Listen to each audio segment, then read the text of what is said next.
It's good, y'all. Got an early game today, man. I wasn't gonna do a watch along, but kids just got in trouble, so they're in their rooms in trouble. So I said, you know what? Let me get in here and do this game. Kids are in trouble, like I said. Just had to do the daddy duties, make these guys go to not take a nap, but just go into the room and basically a timeout time. For the new millennia, they like to give your kids timeouts because you don't want to beat them. So the kids are basically on timeout right now, and your boy is about to do some Knicks stuff. So far, so good. Yeah, typical starting lineup. Hartenstein is going to be the center tonight. You got Giddy, Shea Alexander. You got Dort over there. You got quite a few talented players on that OKC squad, man. So listen, they're 5-7. We're 6-6. We're neck and neck. So I mean, if we finish this game and OKC wins 6-7 and we're 6-7, that's about right. There's nothing so great about our team at the moment. We do have a big three, a big three that don't play consistent enough. We have good role players that just don't play consistent enough. So I'm still banking on the fact that we could possibly get some momentum going here, where we still could gel. Maybe these guys still need to gel. Because we haven't had a big three in God knows how long. So and then we haven't we got a lot of new role players. We want to talk about Hardenstein. We want to talk about Cam Reddish is now in the rotation. We're still trying to get Quentin Grimes in the rotation. So there's a lot of stuff to talk about. A lot of narratives and stuff, and a lot of things to get to figure out, man. So we're gonna get a nice scouting report on Shea Alexander. This is the guy I want, man. If we was to make some moves, drastic moves, I would love to get Shea Alexander. But like I said, if you look at OKC, their squad is right on par with us, man. So they might be thinking about adding a player too. If they added a player to their roster, with some of the change that they got hanging around, especially with the draft capital. You want to talk about Anthony Davis? They're a team that probably can get Anthony Davis just as quick as we could. Anyway, tip off is here. Cam Reddish gives it to Brunson. Cam Reddish has a nice drive on Giddy, and he passes it up to the center in the corner for three. Welcome to 2022 basketball, where centers that you never heard of, are getting shots over guys that are known scorers. So just welcome to 2022, man. This is crazy. So another shot up by OKC. Let's get some play-by-play today, this morning. He goes, RJ drives all the way to the basket, able to make the layup. He could have been made the layup, but he's too busy trying to get the foul, too busy trying to bully the person, and not even focusing on the layup until the last possible second. Dort to Poku. You got Josh Giddey there. So it's interesting that they got Poku there at center. Josh Giddey's very good, man. Good drive to the right, not even looking at the rim or looking at anything, looking at the ground, but still got the shot up. Brunson over to Cam Reddish. Cam Reddish looks like he's going to pull up. He doesn't. He drives into the double team and loses the ball. It's yeah. You can't make it up, guys. So I think I'm like losing. I think I'm like losing my Here we go again with this freaking scoreboard here. I don't understand what's up with the NBA scoreboard for me. For some reason, the NBA scoreboard does not work for me. So let's get this Yahoo scoreboard up. For some reason, Yahoo wants me to partner with them or something. Get this up here. Knicks on this clock, 4-3. Oh, yeah, unbelievable.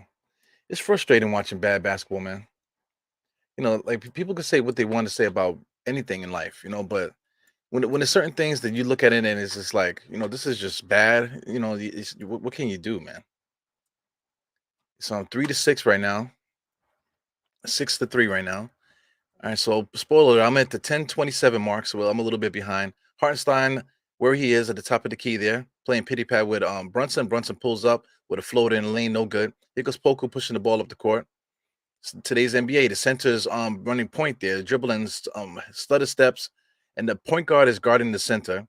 They're not even trying to take advantage of the inside. OKC gets Dort shoots the ball.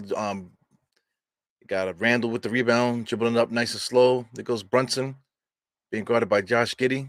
comes into the lane there, all the way into the paint. Hardenstein with his patented floater in the lane, he makes it. I mean, that dude is a master at that shot there. He goes OKC number 50 all the way inside for a nice little layup there. He goes Brunson pushing up the ball. He's being guarded by Dort now. So I mean, OKC, they don't care who gets what. He goes Cam Reddish with a nice move to the basket. He has all the moves, man. We just cannot take advantage of it. For all the trades that I'm talking about making, if Cam Reddish can somehow become a double-digit scorer, at least, not even asking him to be a 20-point a game scorer, be a double-digit scorer for us, and that should be good. Cam Reddish gets the rebound. They push the time a little bit. Brunson's driving, looking for a pass, gives it to Julius. Julius is missing it up, dribbling too much, gets it to Cam. It seems like he's being featured a lot here. Because Julius Randle, he has to drive, but instead of driving, he fakes the shot and gets the ball slapped out of his hand. So I got 8-5 right now. So spoiler alert, Julius Randle is going to get some free throws, and he's going to make some free throws. 9-5. So good moves by Cam Reddish, man. He has so much talent, man. So I'm banking on this guy. For all those that wish and pray that this guy's going to be good one day. That hope and pray. Hopefully at some point in the season that all I'm asking for is Cam Reddish just to average double figures, man. It's not really asking for so much here. Yeah, excuse I have a little bit of bass in the voice. It's not due to any one of my tricky sound effects or anything like that. My voice is deep because I literally just woke up, man. I woke up enough to mess around with the kids a little bit, make something to eat, yell at them, and put them on timeout. And now I'm doing the watch along here. So it is what it is. What I got going on here, man, this morning, I made some scrambled eggs. So we got a timeout here. I got some scrambled eggs going with some ketchup, and I put it over rice. So I'm slumming it today. But I mean, this is actually pretty good. Scrambled eggs. I put a little bit of this garlic spice that I got. Excuse me. And I threw some ketchup on some old school shit, and then I put it over rice. So it is what it is, man. I got me some coffee too. Got me some coffee. Shout out. Look at the mug. I don't know if you guys can see that. See that mug there? What does it say? Die Hard mug. I got a Die Hard mug. Early in the morning podcast, man. 12 o'clock, man. What the hell is that about? I know they like to do kids games. So this is a game that I actually circled, but I didn't anticipate breaking my toe. So I had to thank God I didn't buy the tickets, I thought about getting these tickets, but did not anticipate breaking my toe. And for it to be so bad. Shattered my toe in 4 places, y'all. But I'm back to work. For those that are wondering, shout out to the content, man. Well, I really got to get that schedule. I'm trying to work on the schedule. I got something I'm going to see if I can do today. But the weather's bad today. Hurricane season, so we're getting a lot of cold winds and stuff blowing up the cold, blowing up, just like speeding up the atmosphere over here. So now, with this cold air coming up from Florida, it's probably going to start pushing that cold air down from the north, man. So I mean, New York has a great summer, great spring, great fall, but a treacherous winter, man. So I'm not really ready for winter.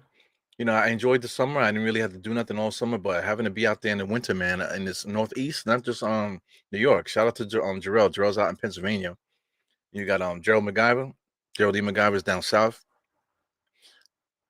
It's kind of cool for them too, man. And they still get the 70s, 60s, 70s, around this time of year. New York is kind of on that level too, man. But like I said, this weather is pushing up, and it's going to start to get our atmosphere back to normal. This mindfulness training stuff is awesome, man. I see this Asian brother here talking to Randall while Randall got his eyes closed. So he's literally meditating. It's bugged out. I've never seen anything like that in my life. I never seen anything like that in my life. I think it's awesome for somebody like Julius Randle that's trying to get his anger together. So obviously, the dude obviously has anger issues, man. I don't know what they're saying on the broadcast there, but I mean, watching Julius Randle do that mindfulness training, quote unquote, with the guy, like I don't know, spiritual like trainer or whatever, that's like guiding him through meditation. That is crazy. That's crazy. Like a lot of times when Julius Randle's going crazy, they need to call a timeout and call my man over there to calm him down. Good off the backboard floater by Brunson now. I'm at the 8:32 mark, guys, if anybody wants to know. There goes Dort with a nice little move on the inside there. No restraint there. He just went right through there. Okay, see, this guy on Dort looks like Josh. Josh with braids. So if Josh ever wanted braids, that's his doppelganger there. Cam Reddish has been attacking the basket a lot, man. So he missed 2 layups there. One layup, Hartenstein was able to get the rebound and dunk it. And then just now he made a nice move to the basket and blew another layup. So I mean, he's in his own head, man. I mean, like I said, all I'm asking is for Cam Reddish is to be that double-double guy. If he could be that double-double guy, we're gonna be a good team. Defense and all that stuff is gonna work itself out. But getting the ball out of Julius's hands in the offense is what's gonna save us. The funny thing about it, getting it out of Julius's hands does not mean he's not gonna average 20. Julius still can average 20 with not having the ball in his hands a lot. It goes Dort with a nice pull-up three-point shot, no good. He used all legs with that. Julius Randle tried to release. Oh, self-pass. Cam just made a self-pass on him, so referee's didn't call it. He goes RG just sets up for 3 as if he could do that. It's annoying, man. Like he could set 3.8. He could have just drove baseline instead. You just don't have the 3-point shot. You keep shooting it. Poco in the corner, the center just spots up for 3 like a shooting guard. He goes Brunson on the right-hand side, dribbling, being guarded by Dort, looking, setting up some offense. You got Julius Randle back to Brunson. What's the name? Hartenstein gives him a little pick there. He's dancing. No movement here. Julius Randle just pulls up for 3 there. He had to, but I mean, Julius Randle could do that. I don't mind Julius Randle just pulling up for 3. It's the bad idea that RJ does that, man. RJ makes it sometimes. I get it. But I mean, sometimes, RJ needs to just make that drive, man. Fake the 3, fake the shot. Don't just settle for it, man. You could feel the heat on from the defender. Brunson's in the paint there. He tried to shovel a pass in there to Hartenstein. But because of Brunson's aggressiveness, they always call a foul. So I guess they call a kickball there. He did kick that, the OKC did kick it off the foot. So we got an inbounds pass here. We got Cam Reddish, gets it to Hartenstein, steals right out of his hand. Here goes Poku. Poku, a 7-foot shooting guard. Nice and easy dunk on the other end. So a good timeout by Tom Thibodeau. Knicks are playing very sloppy basketball. He gets upset. I just don't know if he gets upset about the right things. That's something that we've been talking about on these pods, man. But I don't think he's just getting mad at the right things. I think he's bullying a guy like Hartenstein. Hartenstein, Cam makes a light pass. Hartenstein gets. I mean, it happens, but I mean, you guys got to be a little bit more aggressive coming to the ball. It's always the passer's fault. I know, but Cam Reddish passes to Hartenstein, but Hartenstein needed to be more aggressive there. Communicate. Let guys know that you got your guy on you. You have to verbally talk because you looking at Cam Reddish, he didn't speak. Once he made that turnover, he didn't speak. So in this timeout, if I'm doing a timeout, I'm just trying to get organized. I'm not yelling at guys about anything. I'm yelling at them about getting yourself together. Let's reorganize, set the offense up. Look at what's happening here. Don't the timeouts is more meant to not to stop the momentum for the other team. Stop them from seeing the ball going in, getting that confidence. Call the timeout, get your guys together. And let's say, yo, let's get this offense running. Let's stop all the forcing stuff. Stop trying to be too cute. OKC is a good team. So I get the impression that the Knicks are, because the Knicks are a little bit loosey-goosey. So I'm getting the impression that the Knicks might have thought this game is easy.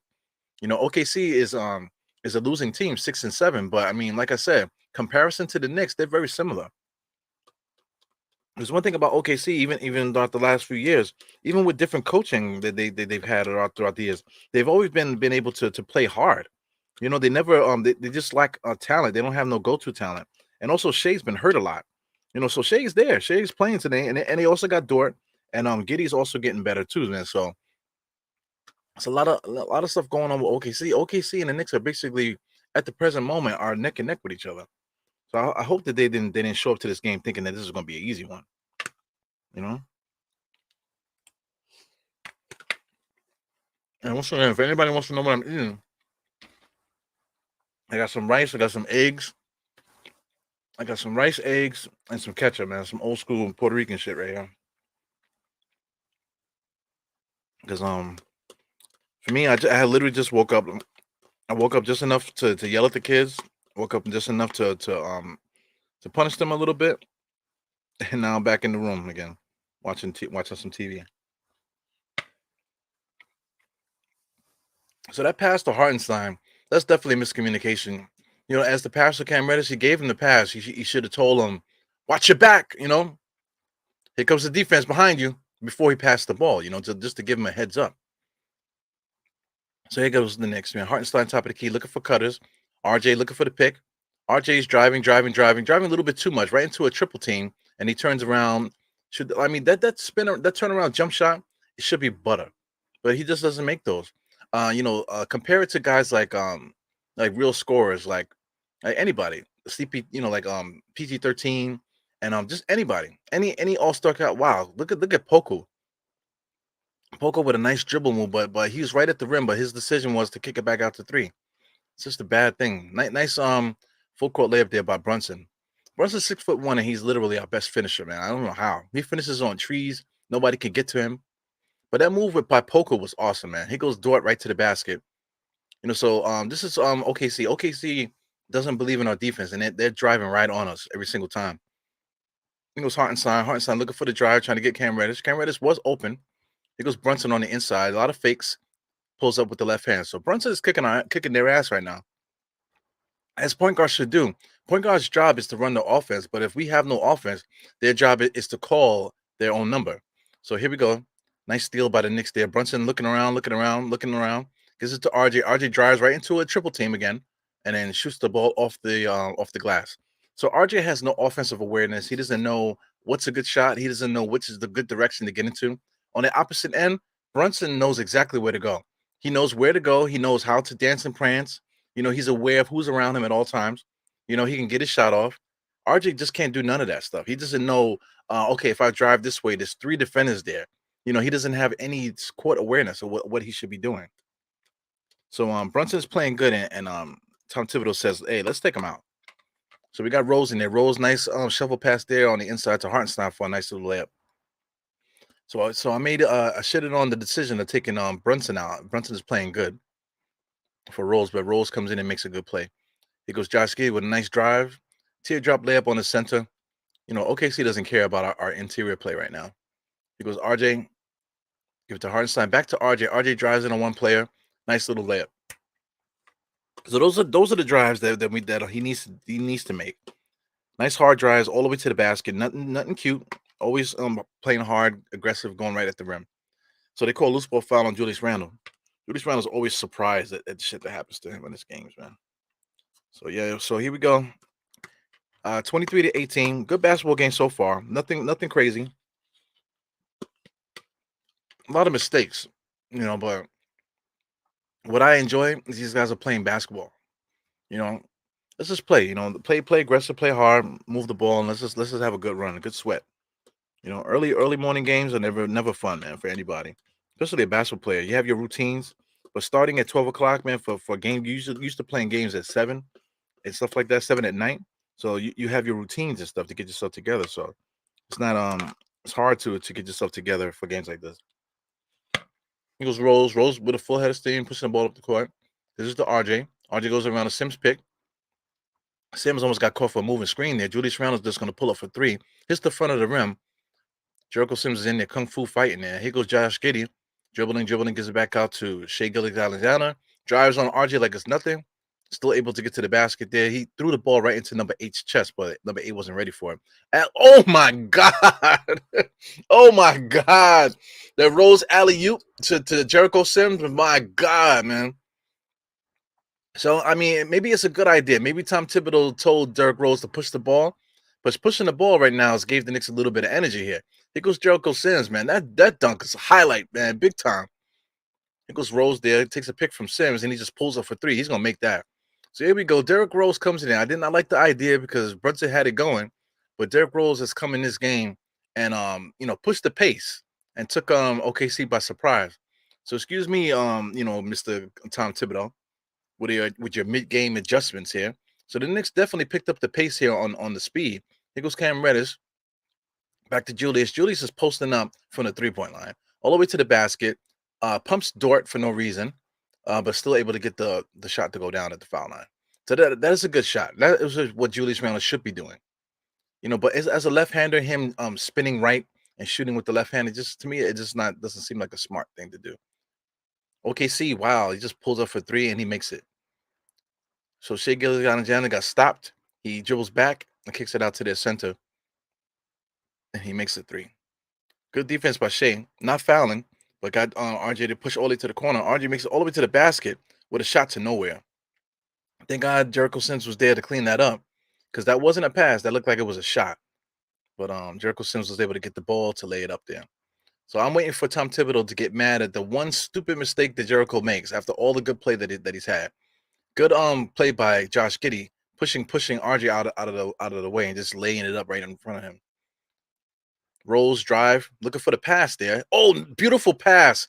He got blocked a little bit, but able to get the right shovel pass over to Sims. Sims gets the ball and is able to get Cam for a corner 3-point shot. That was nice. It goes Shea Gilgeous-Alexander looking for some offense here, looking to create his own shot. He's dribbling, pulls up in the paint. He doesn't make it, but he does get the foul.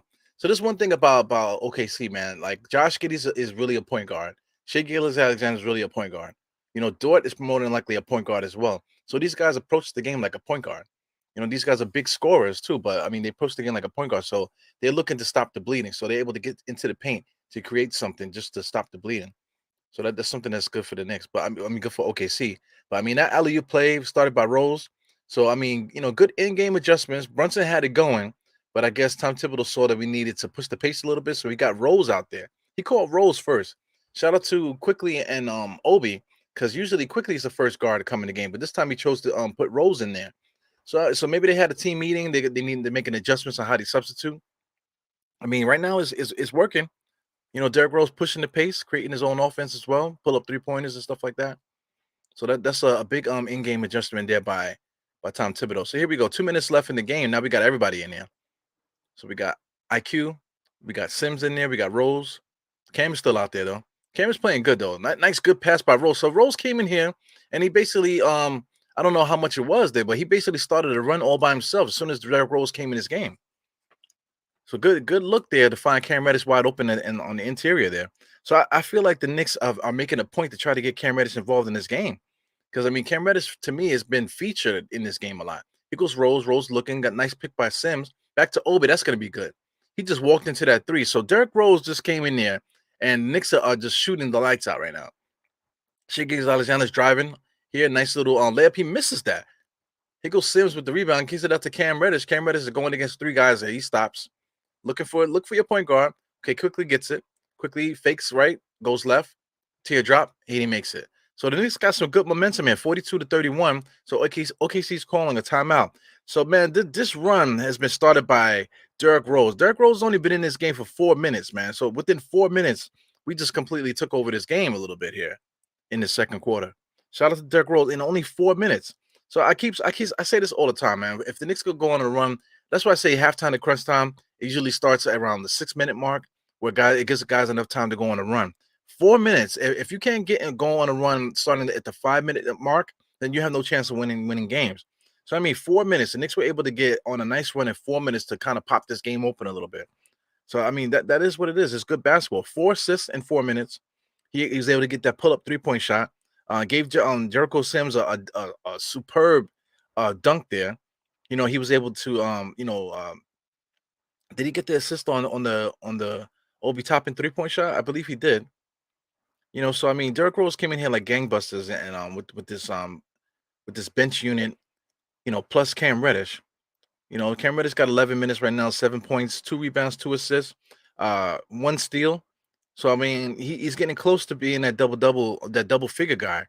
Like I said, if Cam Reddish can get double figures for us, man, that's incredible. We definitely need him to get up there. There's nothing stopping him from being a 12 to 15 point a game scorer. Nothing stopping him, because it would take shots away from RJ, which is good. It would take the ball handling duties away from Randall, and it would help Brunson out. And overall, it'll make the team better. Sets up the pace for the bench mob too. So here we go. OKC, you got number 11 dribbling. So they call a travel there. They call a travel on number 11. Let me see who they got out there for Thunder. Number 11. I'm not sure who that is. Is that Wiggins?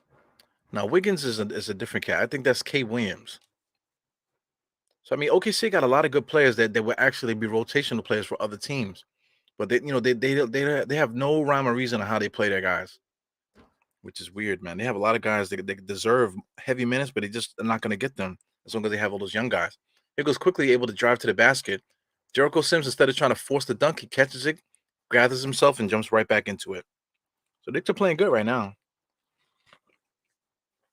OKC number 23 driving, kicks it back out to Muscala. Muscala finds number 34 on the inside. So number 34 is Williams. Try to figure out who that other cat is. No, Wiggins is number 31, number 21, I believe. And then the other cat, I'm trying to figure out who that other cat is. It was quickly gets to the Fournier. Fournier fixed right. Alley-oop to Obi. My God. So this is the highlight film Knicks tonight. Good fake to the right. Bad defense though because he fell for that. As OKC comes down and pulls up. My man, I don't know his name. He just pulls out. That's number 23. Number 23. I think that's Trey Man. I think it was Rose dribbling, looking at the timetable for some instruction. So we got something going on here. I don't know what's going on here. Jericho Sims is confused. Everybody's confused. So Jericho Sims comes out, and then he comes back in, and he comes back out again to give Rose that pick. Rose is looking. Rose up and under move, front of the rim, and it drops in. He's looking for the foul. 48-36, man. This is a crazy first quarter. 48 points in the first quarter. Jesus. Here goes Trey Man with a step back three. No good. But man, 48-36. What a high scoring game here in this first quarter. So I mean, the game got blown open. I'm only talking about only 5 minutes in this quarter. Excuse me, how many minutes did Rose play in this quarter? In the first quarter, Rose played 6 minutes in this first quarter. That's half of the first quarter. And he was able to bust this game open. He got he's 2 for 2, 1 3-pointer, 1 layup, 4 assists, was able to bust this game open. Jericho Sims got a couple highlight plays here today. Coming off the bench in 5 minutes. Quickly came in and did some things. Obi Toppin came in and hit a 3 and also got a nice little dunk there. So I mean, this is nice. It's good to see. It's good to see the Knicks get loose a little bit. But like I said, OKC, they could play some defense. They got some guys that could score too, man. But I mean, they just don't have that go-to guy. So like a team like them, just like the Knicks, man. If you can get up on the Knicks really don't have no confidence to come back. They can grind back. What I'm saying. It really plays into what the other team is doing. The Knicks have the ability to grind back into games, but I don't think OKC has that unless guys like Gilgeous Alexander or Giddy, some of these go-to guys, some of these guys get super hot. But the chances of that happening is slim to none. But I mean, it's early, 48-36. I can't see the Knicks scoring 48 again. So the way the Knicks play, man, we get 48 points the first quarter, and then we'll get 16 in the third quarter, man. So Lord have mercy. I don't want to jinx the Knicks, man. It's too early. I gotta get this rice here. Rice is a dinner food, man. You tend to eat it with a fork. I'm eating it with a fork now too. But like you really need that spoon to get that rice out. So I mean, shout out to everybody, man. Shout out to you guys. Shout out to Rob Bracey with the greatest picture in the history of YouTube. Bricks Nation is here, and he's hanging out too. So I forgot it's an early game, man. Let me do something. We got Rapper Stone is here, so and Chet Holmgren and Victor in the future of the big man again. Yeah, man. Yeah, if they had Chet Holmgren, Chet kind of fits what they do, man. So if they get Chet and if they get Victor too, man, they're gonna have a bunch of crackheads playing power forward and center. But like I said, like everybody's saying, this is the future of the NBA. Everybody's a shooting guard. Everybody's a point guard. Right now, like I said, OKC they got Shea Gilgeous-Alexander who could be a point guard. Josh Giddey is literally a point guard. Louis Dort could be a point guard. Poku, even though he's listed as a power forward center, that guy could be a point guard. So I mean, that's just the way that the basketball is played now. So OKC is literally trying to build a team full of swingman guards like that. So I mean, if they could do it, let's get my man Chet in there. If they can get Victor, that'll be dope. And let's just see how it works. Let's see how it works. Everybody's being able to dribble the basketball, no interior play. Just all athleticism and dribbling. Let's see how that works. He goes quickly, just pulls up for three off the front of the rim. Here goes Williams. Williams is a guy that I like, man. I think he would be good off our bench as a power forward off the bench there. Number 23, I think that's Trey Man. Trey Man gives it out to Poku. Poku gives it over to my man here with the afro. He lays it up there. Who's number 8? I gotta get these guys' names, man. OKC plays a lot of players. So I think that's somebody named I Joe, if I'm not mistaken. I don't think that's Wiggins. That's I Joe there. No, that is Williams. That's another Williams. They have another Jay Williams. I don't know who Jay Williams is. So they got K Williams and Jay Williams. I believe that's Jay Williams there, number 8. So I mean, they play a lot of players, man. They play guys for no reason. They just try to test them out. The same way Detroit was playing Jaden Duran against the Knicks for no reason. OKC does the same thing. He was quickly driving with a nice little floater. He makes it. Would have been nice for him to finish that with the left hand, but it is what it is. He goes number 8, pushing it up, gives it to Poku. Poku gives it over to whoever that kid is, number 11. That's Joe, right? Gives it over to Trey Man there. Trey Man drives into a triple team, quadruple team. Poku drives, met by, wow, big time move there, met by Jericho Sims, but he was able to make an adjustment in the air. He goes Poku over to thing. Poku spots open for 3, no good. Jericho Sims with another rebound. So this is one of those games where the Knicks can get really good pad their stats.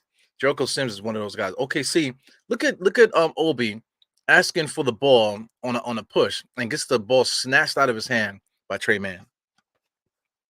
Like Obi Toppin got 2 kids, bro. You know, and he's old enough, man. So he got his grown man strength. So he needs to get in that gym. I don't know what he does in the off season, fooling around with elastic bands, probably elastic bands work.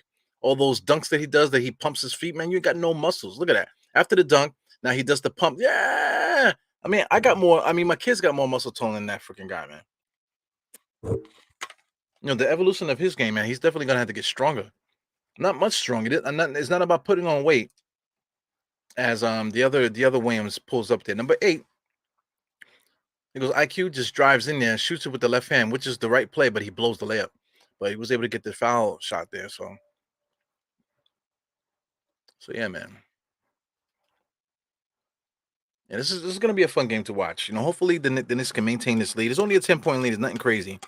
You know, OKC can easily get back into this game. You know, make it to a game. It's a lot of fun. A lot of fun to watch. Sport alert. Quickly, he's probably going to make both his free throws. So I finished eating my breakfast, man, so I can stop hitting the mic and stop smacking in your ears, guys. Yeah, man, this is early morning day, man. Like I said, I literally just woke up maybe like 10:30 or so, with just enough time to say what's up, good morning to everybody. You know, play with the kids a little bit, fight with the kids a little bit, punish the kids one good time, and then just come right back into the room and watch this Knicks game. So number 8, this guy Williams guy, he comes off the bench, and now they got him doing primary ball handling duties. He just drives on Fournier and loses it. Brunson picks it up. Here goes Fournier, almost pulls up for 3 there. He gets it up to Brunson. Brunson kicks it back out to quickly for the proper shot there. He misses it, but they call an offensive foul there for Brunson on the drive, being very aggressive. He is very strong, man. He's built like a tank. I call him Scrappy Doo. You know, good play by Fournier. Get the ball over there, but I mean, that defender was sitting in the paint waiting for Brunson to get to him, man. They could have called, defensive 3 seconds as well. That's how long he was down there, number 11. Because number 11 again pulls up for 3, top of the key, and he makes it. 52 to 43. Knicks still up right now. Good ball game so far. Here goes Fournier walking up the court like an old man. Kicks it back out to quickly fakes. Looking. He drives, gives it to Jericho Sims. Jericho Sims kicks back out to Fournier. Fournier fakes. He probably should have moved the ball. Too many dribbles. Obi is asking for the ball, but throwing his hands up, which I hate. He goes number 11 dribbling, gives it over to number 21. I think that's Wiggins, and he just knocks my man on the floor there. So they call a blocking foul on Brunson. Brunson is hot. So I'd be hot too, man. These referees, man, it's a young kid. Look at this. This is a offensive foul. So they called it on Brunson because Brunson was moving. You know, Brunson was moving, but I mean, Wiggins created that contact. So it is what it is, man. You got the offensive player is probably going to get the benefit of the doubt every single time. He goes, Williams again, number 8. They got him featured. You know, he came off the bench, but they featuring him as if he's Shea Gilgeous-Alexander. He goes number 11, pulls up again. So my man is hot here, number 11 for the OKC Thunder. I believe that's Joe, shooting guard I Joe. Quickly just drives on Joe and lays it right on him. So he's giving it back up. He's scoring on one side, and he's giving it back up on the other side. Here he goes there. Him and number 8 are actually running the offense. Poku, top of the key, fakes the 3, pulls up for the foul line. That's good, yo. I mean, Poku is good. I like Poku. Well, like I said, once you get Chet Gilgridge Alexander here, I mean, yeah, Chet Holmgren. Once you get Chet Holmgren, shout out to my man here. I still got his comment. But if they get Chet Holmgren in here and Poku, let's say Poku's starting, I feel like Poku could start. Man, I don't know what position he's gonna play, but if you got a guy like that playing, how do you function? Because then you got other guys too. What do you do about Dort? What do you do about Shea? What do you do about Giddy? I'm talking about the future of this team, man. If Chef Holmgren was healthy, he has to start. So what is he playing center? Then you got Poku. Poku's good. What is he? A small forward, power forward? I don't know. Like I said, what happens next year if they do get like a high draft pick? What do you do with this roster? So I mean, is a team like this going to prepare for like another soft rebuild again? So I mean, like I feel like Shea is like primed to be taken away from them. Give them some more draft picks or give them some more young players to fool around with. Maybe some cap relief to get that salary off their books. Maybe that might be something they might want to do. I don't know, man. Shout out to Geraldine here. I gotta catch up with these comments. Uh, because number 8, I said they're featuring this guy. I don't understand. Here goes K Williams there, posting up RJ. He's a good post guy. Cross court pass there to number 50. He shoots a 3. So I mean, OKC, they're just using everybody. They have no rhyme or reason on who they play and why they play, who they play. 50, it just came in the game. Who is number 50? 50 just started playing. It was Obi pumping for no reason. Gives it back to Brunson. We got 8 seconds on the shot clock. Brunson got to go one-on-one. He's being guarded by a big man there. They call a foul there. So I mean, who is that?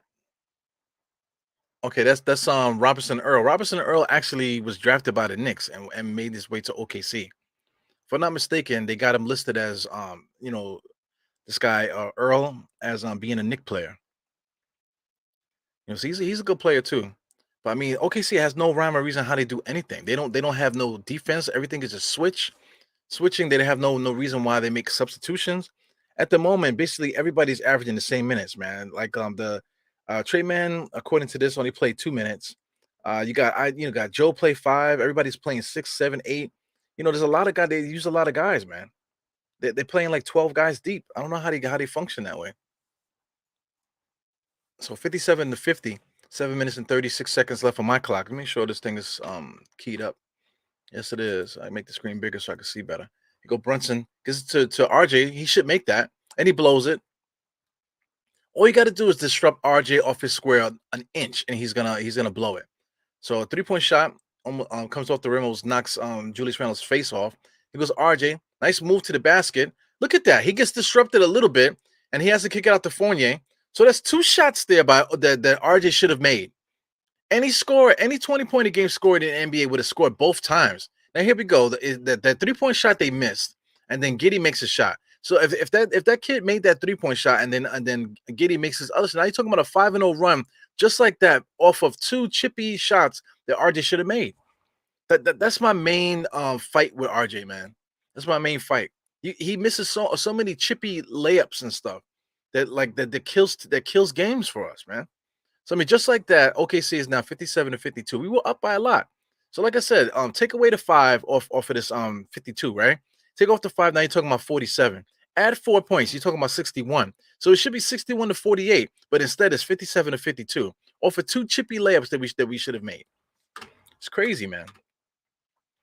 So I mean, Geraldine, that's what I wanted to see run. Yeah. So I think I might need to catch up.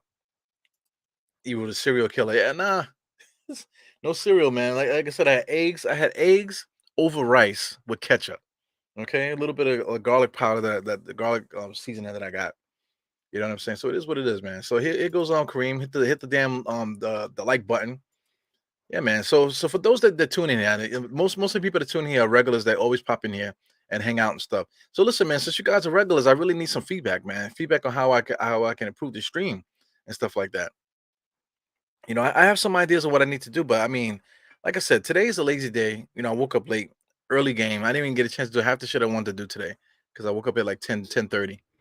You know what I'm saying? But I mean, as working as being a dad, working and stuff like that, it's very hard to do this content. I like to do it, but I definitely need a producer. if I can have a producer or somebody that to actually come on here and help me more often with this pod, man, to help me see if I can get this thing better. You know, I would love to do that for you guys. Shout out to Kif. Now, Kif, let me talk about Kif for a second. Kif, when they first came out, just like anything, shout out to this is a German company. Shout out to K1X. I don't know if anybody ever purchased anything from them. K1X. Shout out to PNG. Shout out to Mecca. Shout out to all these little companies that come out every once in a while. Kif is one of those companies that it came out and they making merch and they partnering with the Knicks and stuff like that, doing their business, doing what they're supposed to do. So this is perfect time because the Knicks are trying to partner with a bunch of people. So these rap battles they've been doing every year has been successful. So now throughout the course of 3 years now working with Kif, they finally started to add. So it took them 3 years, 3 year relationship for the Knicks to be like, okay, let's hire these guys to be creative, the creative directors or whatever the hell with the Knicks and stuff. So I mean that's how the Knicks do business. Not before they used to do a lot of hasty stuff. Before they didn't care about the fans. Now they're actually putting in time and letting guys putting building relationships and stuff. So as the Knicks team is getting better, the front office, you know, outside of Knicks basketball, are trying to improve the product out there and game experience for the Knicks. The next thing they need to do is they need to improve the maintenance facility, man, as far as cleaning stuff like that. They do the best that they can on the floors, but I mean down there on the lower bowls and stuff like that, I would never buy a ticket down in the hundreds and stuff because it's so filthy down there. They got to do a better job of like picking up people's garbage and stuff, or like just letting them know down on the front level, man. Let's clean up a little bit. It's hard. It's tough to be to watch a game in the hundreds, man. For those that been to the Garden, man, people that down there in the hundreds are some nasty motherfuckers, man. Shout out to anybody that's ever did like a shoot around, after the game, when you get to shoot a free throw or get a shot on the court, man, you know what the hell I'm talking about, man. There's so much garbage. Like people are literally putting garbage on the court, on the NBA floor, on the Knicks court. How disrespectful can you be? I feel like if anybody gets caught littering like that on the lower bowl, they should be kicked out the arena. They need to do something about that, man. So we got 59-52. Julius just hit his free throws. Here goes Josh Giddey drives. He had a shot over Brunson, but he decided to kick it back out to the point guard. But he makes the shot. But I mean, like, it's just a poor decision. Josh Giddey was taller than Brunson. He should have just drove and pulled up. But he decided to give it to a little guy who was heavily contested by RJ. But the kid still makes the shot. So here goes Brunson drives on Jerome, excuse me, whatever his name is, Robinson Earl. Drives on Robinson Earl and gets the foul. So Julius is going right back to the free throw line. So anyway, right now it's gonna be 60-55. That's crazy, man. Yeah, Jalen Williams. So Jalen Williams is the other Williams, number 8. So that's another guy. What are they trying to do here in OKC? So that's Jalen Williams. Jalen Williams is a good player, a good young player there. But besides him, they got all these other guys. Wiggins, they got Kate Williams, they got Joe, who's been scoring a lot today. Muscala, they're wasting his old ass over there. Trey Mann is good too.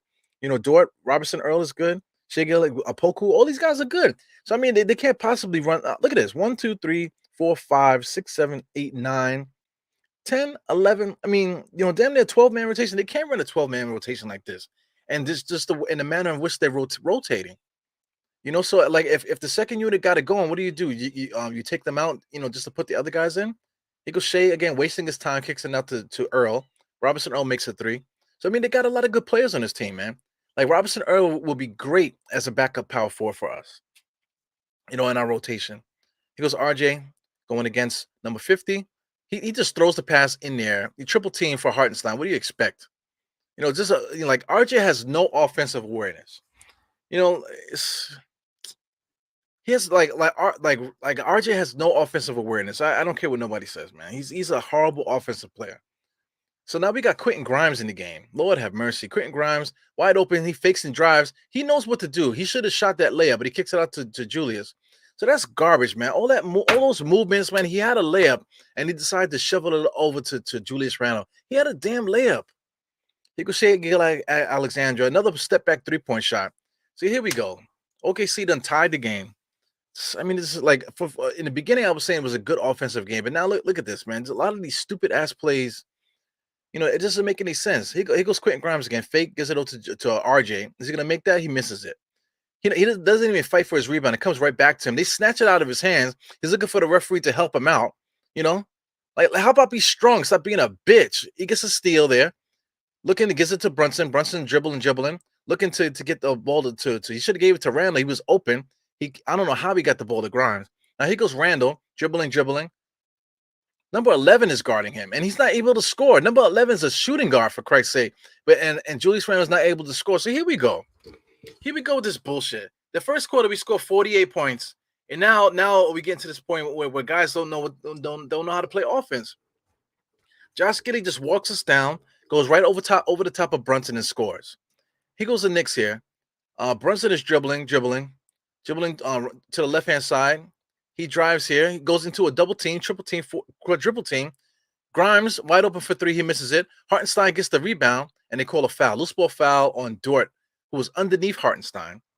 It's crazy, man. This is nuts. So, I mean, the Knicks sometimes, man, a lot of times they do this to themselves. The offensive awareness is atrocious, man. Oh, yeah. Shout out to Uriel Figueroa. What's good, my man? I need Brunson to take off on my fantasy. Listen, I got Dort on my fantasy team. I got quite a few players. I think I might have some of these OKC guys on my fantasy team too. I think I got Wiggins on one of my teams. I might need to get rid of him because, I mean, they just run. They play too many people on OKC. So Quentin Grimes, he came in there, got a nice little sweat. I like Quentin Grimes' first step. His first step is elite, but he needs to look at the rim. Ah, man, you have the most soothing commentary voice, man. Pause. Keep it up. Whatever. Yeah, I like to do commentary, man. I like to do play by play. Yeah, man. But nobody wants to come on here with me, man. You guys come on here with me, and then we start having bro conversations. Start talking about masturbating, and start talking about divorce and credit scores and all other kind of shit, man. We don't talk about basketball when you guys come on here. Shout out to Shot Powers. What's good, Shot? Yeah, man. Shout out to Andy. So listen, man. Halftime is coming. We got 3 minutes and 55 seconds left, man. So let me see something here. Because number 50 gives it out to Dort. Dort comes around the screen. He's dribbling on Hartenstein, going nowhere. Nice pass on the drive there. Giddey wasn't able to pick it up. Brunson steals the ball. Drives. Wow, good play there. Julius Randle was there to finish it off, but I guess they called a foul on the drive. So no basket, and Brunson is probably going to get some free throws there. Brunson is really good, man. Good basketball player. He gets the rebound, pushes the ball up the court. He's looking. You can see that he's looking, trying to push. He pushed off Dort. Beautiful. And they're able to almost finish within traffic. So it's excellent. This is an excellent basketball player. Shout out to Freezy. We was on Steph's show, and Freezy said that Brunson, that he can't stand Brunson because Brunson's a fraud. He gets paid too much and stuff like that. I get it. Like, what he's saying is that Brunson usually plays well against bad teams. So I could give you that. But if you're gonna go at Brunson, then this guy RJ, that's why I'm going so hard on RJ. RJ is my guy. I'm going hard at RJ because everybody keeps talking about Fournier, everybody keeps talking about Randall, but I gotta give RJ the Flames and Mitch Robinson. They're never gonna get off. I'm never gonna get off of their backs. Never gonna get off their backs. Because I mean, it's enough is enough already. Setting up some stuff on behind the scenes here. Yeah. He goes Shea Gilgeous-Alexander right to the basket. No defense there. So I mean, Julius Randle is already complaining, man. See, it's the body language of these guys. It's a lot of stuff going on with these Knicks, man. That it's just not, it's just not fun to watch sometimes. So I'm adding some people to the mix here. You got Shea Gilgeous-Alexander leading the break. Wow, good defense by Cam. Out of bounds. Good defense by Cam. So they had basically a 4-2. They had a 4-2 and wasn't able to get open there. There goes Brunson, big old eyes, man. Got the ball from Cam. It takes Brunson so long to get across the timeline sometimes. 16 seconds left on the shot clock. Come on, man. Brunson dribbling, looking. Gets it to Julius. Julius top of the key. Going one-on-one here. He's driving. He's being guarded by 5 people there. He's still got the ball. He's getting the rebound, working way too hard. You know what I'm saying? But I mean, he's going 1-on-5, not even looking to pass. So it's the offensive awareness with this team that drives me completely insane. It drives me completely insane. Ay, ay, ay. Ay, ay, ay. Ah, Lord have mercy. It's a big stress here. Yeah, so we're on commercial right now. So I mean, a couple things, man. Julius Randle can't tell that he's going 1 on 5. RJ can't tell when to shoot, when to drive. RJ blows all kind of layups and stuff like that. I just don't. I just don't get it. It hurts me. It hurts me because it could be so much easier. Knicks make the game so much harder. But a team like OKC, they're doing the same thing. They don't know. Josh Giddey's 6'8". How come he's not abusing Brunson? He's 6'8" going against Brunson, but he keeps passing out to guys to shoot threes. Doesn't make any sense. It's tough, very tough, man. So, Mr. Shaw, man, I know Shaw hit me up, but let's do this too. We might have I just sent an invite to some people here. I'll let me do this too for the watch alongs. Ay, ay, ay. I need a freaking producer. Shout out to shout out to everybody that's here hanging out.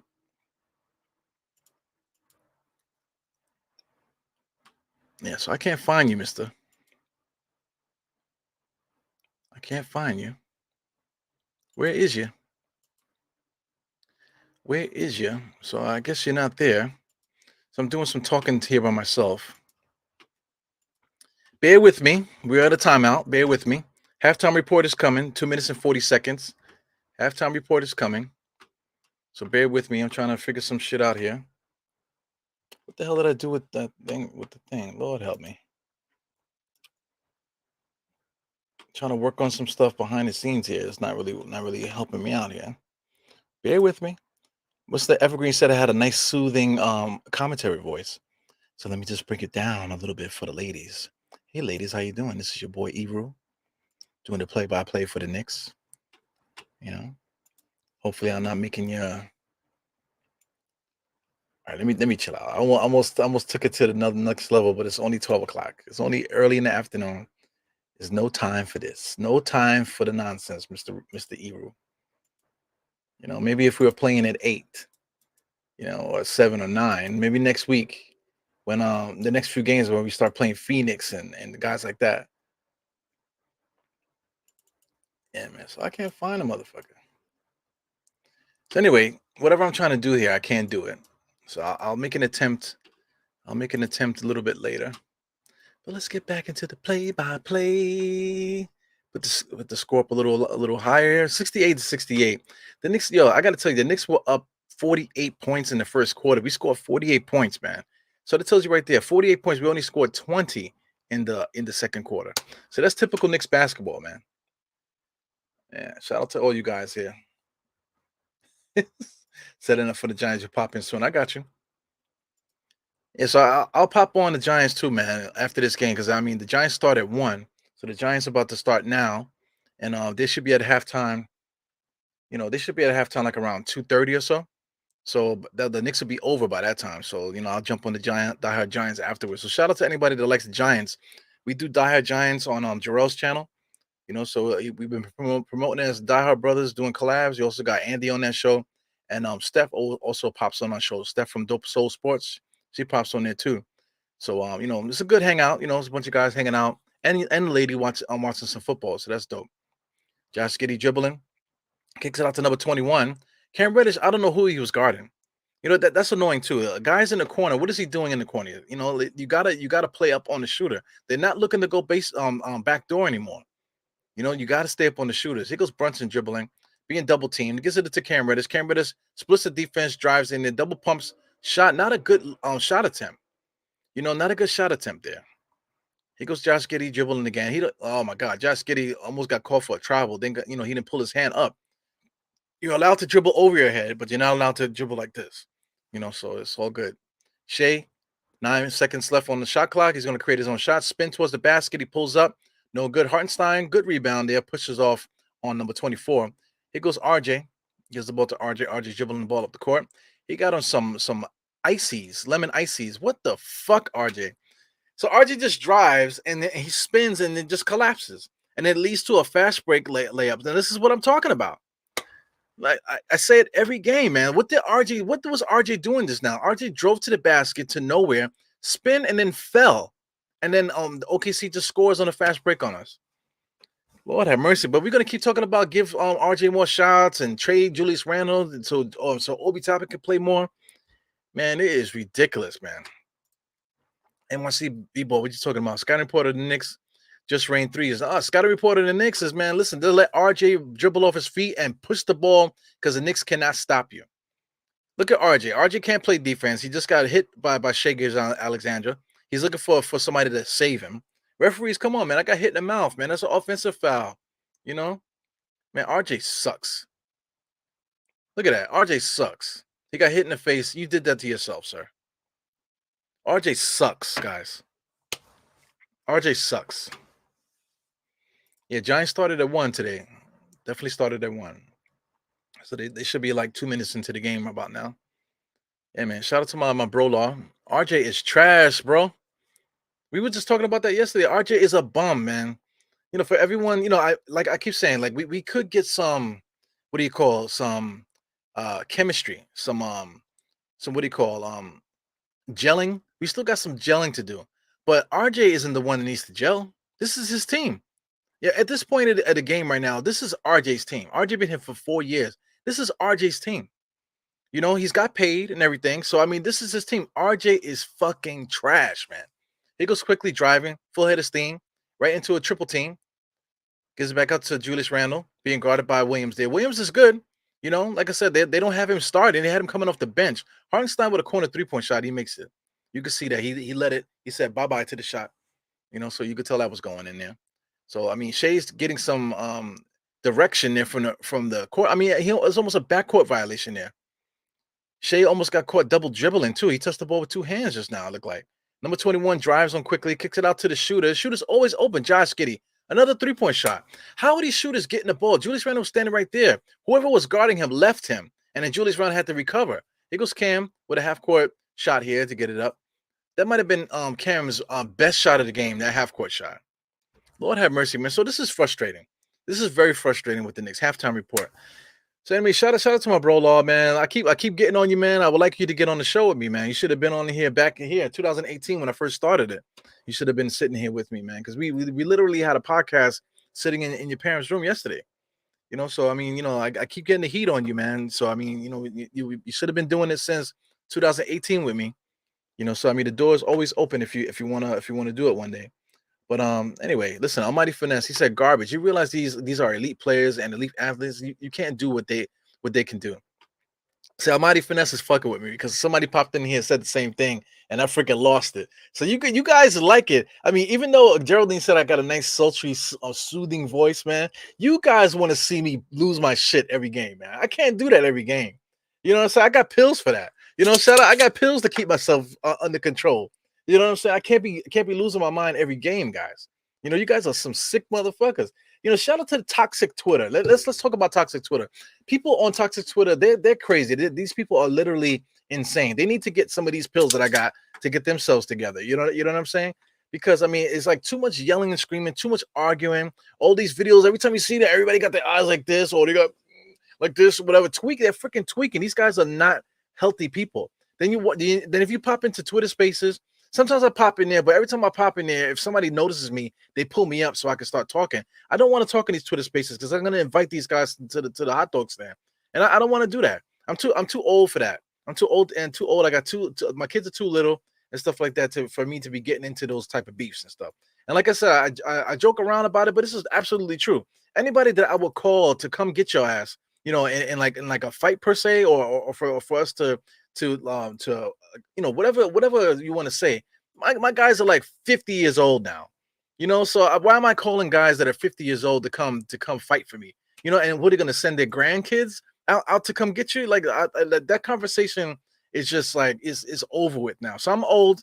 Listen, man, you want to be a tough guy on the internet. Hey, man, you got it. Hey, you got it. You know what I'm saying? Just don't come to me on some bullshit if you see me in person, man. That's all I gotta say. Leave that shit alone. So check out this thing, man. 48 points we scored in the first quarter. 43 points OKC scored in the second quarter. So I mean the Knicks got to get themselves together. 25 points in the second quarter is about right for the Knicks. But I mean, giving up 43 points, I know, even though we gave up, even though OKC allowed us to score 30 on 48, I mean, we just can't do that. We're a better defensive team than OKC. We should not allow any team to score 43 points, especially a team that don't have no go-to score. They're literally playing 12 guys, man. They're literally playing 12 guys. It's crazy. Yeah, man. Kenny Payne talking that talking that tough talk. Like at once you get over a certain age, it's not even worth it anymore. Like I said, because if you're gonna talk, oh, I'm gonna get my guys, then what? I'm gonna have the geriatric crew popping up on you to handle business. It's crazy. So it's better just to leave it alone. That's why I stay out of Twitter Spaces. That's why I stop engaging guys in arguments on there. Because I'm just not built for it anymore. Yeah, I don't. If you don't use Twitter, man, stay off of that shit. It's like for guys to say, "Hey, do you smoke weed?" Nah, man, I don't smoke weed. Well, don't ever smoke weed. Like if you never did that, in your youth and whatever, and you're older, man, it's like not even worth it. No, not even worth getting into that. So anyway, let's talk some basketball here. I got game charts. Let's look at the shot charts for the Knicks and OKC. So the Knicks on the right hand side, OKC is on the left. So OKC is basically coming at us on all angles, man. You can see they're shooting a lot of foul line shots, a lot of shots at the rim. They're getting the 3-point shots on. So they're shooting 67%, which is unprecedented. 31 for 46. They're getting decent shots on the ball, but they're hitting a lot. 67%, man. That's incredible. The Knicks are also shooting good, 51%, but that's really the first quarter. That first quarter, Knicks were really high. 51 shots on the ball, so we got more shots up than them. So the Knicks are that. I give the Knicks this. We are pushing the pace, but I would like to get into the turnovers and see what we're doing with turnovers and stuff. Knicks are missing a lot of chippies at the rim. Most of these chippies here is RJ and some of these guys here missing just point blank layups here at the rim. We cannot do that. All these point blank layups, 1, 2, 3, 4, 5, 6, 7 point blank layups there. You got two. I got 3 other shots in the paint. They were nice and easy shots here that we just missed. The outside, we're missing our threes. We're not really attempting a lot of threes, to tell you the truth. But I mean, all this could be fixed. All this could be fixed. And I want to say that OKC is creating a lot of the shot chart for the Knicks as well. Like I said, the Knicks are on the right hand side. You can see the shot chart and stuff there. So let's get down into the leads. 13-point game for the Knicks, 6-4 for OKC. I think OKC right now is in their biggest lead. Are they? Yes, they are. They're in their biggest lead right now. So I mean, 79 to 73. It's 2 halves of a basketball game, 2 more quarters left. So the Knicks could actually put this game together and win. But like I said, the Knicks, I have so many guys that are just not court aware. They're not offensively aware. That we're just we're a team that's like, it's crazy, and we're playing at home too, which is crazy. So let's look at these splits. Okay, Oklahoma City's up 79 to 73. 20. How are we beating them? How are we beating them and rebounding? 26 to 16 rebounding, and we're losing. How? This that new age basketball that you can't call it. Things happen on the box score that you just cannot explain. We're beating them by 10 rebounds today, and we're losing. 19 assists for them. That's a lot of that has to do with the fast break points. So I want to get to. I can't wait to see that. That's that. 19 assists to 13.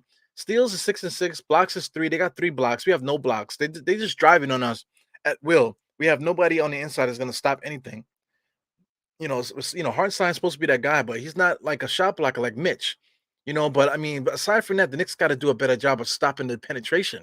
We're letting everybody get into the paint. 9 turnovers, 8 turnovers. That 8 turnovers is bullshit. I feel like the Knicks have way more than 8 turnovers. They're not counting certain plays as turnovers. They're counting them as Nick misses instead of turnovers. So I mean, like, add some of these Nick misses, like the RJ misses, that are leading into fast break points. You can easily say that we got 15 turnovers this game. Easily. Field goals, it is what it is. They're shooting 60% from 3. You can see that on the shot chart. 35% from the Knicks. So I mean, if the Knicks if the Knicks stay the same as far as shooting, as far as rebounding and stuff like that, it's fine. But what's happening here is the Knicks are not court aware. We're not making the proper reads on offense. We're not moving the ball. You know what I'm saying? We don't know who to shoot. We don't know when to shoot. We don't know anything. We have no offensive awareness tonight. I mean, this early in this afternoon. So hopefully the Knicks can figure it out. because some of these stats here just do not make sense. Points in the paint. Knicks are up 42-32 points in the paint. How is that possible? That's got to be wrong. That's got to be flipped because it looks like OKC's been kicking our ass in the paint. But according to this, it says 42-32. So here we go. Second chance points. The Knicks have 12-0 second chance points. How are we losing this game? How are we down by 6? We shot more shots on the ball, right? We got 42 points in the paint. We got 12 second chance points, and we're actually up on fast break points. So why the hell are we and we're beating them by 10 rebounds right now? How are we losing this game like this? This is that bullshit. This 2022 new age basketball that's played through analytics. That people out there that's talking about plus and minus and defensive, whatever they want to say, and all this other stupid analytic stuff. All the analytic people right now are having a field day because those are the guys that understand this new video games 2K style basketball. And this is the type of ball that I freaking hate to watch. I hate to watch because listen, 42 points in the paint. We should be winning. 12 second chance points to 0 second chance points. We should be winning this game. Fast break points is about even. We're up by 1. We should be winning this game, guys. I get it. 67% from the field. That's too much for them. 60 from 3. That's probably the game right there. But the assist. That's attributed to some of these 3-pointers. But up by 10 rebounds, man. It's a new game. It's definitely a new game. This is not like your This is not even your older brother's basketball. Okay. Like if you got an older brother that's only 3 years older than you, the 3-year difference is impeccable. It's incredible. Incomprehensible. Indefensible. Oh my god. So it's annoying, man. Let's get into let's get into this freaking box score. Yeah. Let's get into the box score. So I give it some time. I'm gonna look at the OKC because literally these motherfuckers are playing 12 deep, man. So I'm waiting for the box score to jump because I guess we could talk about Shea. Shea is the leading scorer with 14, 4 assists, 3 rebounds. He plays 16 minutes, 16 possible minutes out of 24. So he didn't really play heavy minutes. 16 starter minutes. So if he finished the game with 32 minutes, 33 minutes, that's about right for a starter. Mike Muscala hit a 3-point shot. Didn't really go to him too much. They've been playing small ball on the Knicks, man. That's what's giving the Knicks problems. The Knicks don't do a good job guarding guys, so they put guys out there that all could create. So shout out to let's look here from Louis Dort here. Dort, they got him at small forward. These guys play all positions. There's no they play positionless basketball, like for real in OKC. 9 points, 3 for 5 from the field, 1 for 3 from 3. 3 rebounds in 12 minutes. That's decent for him. If he finished the game with 18 and 6, that's great for Luol Dort. Poku's a guy. This guy's a shooting guard, man, but he's literally probably like their biggest player on their roster. 7 points, 3 for 6, 1 for 3 from 3.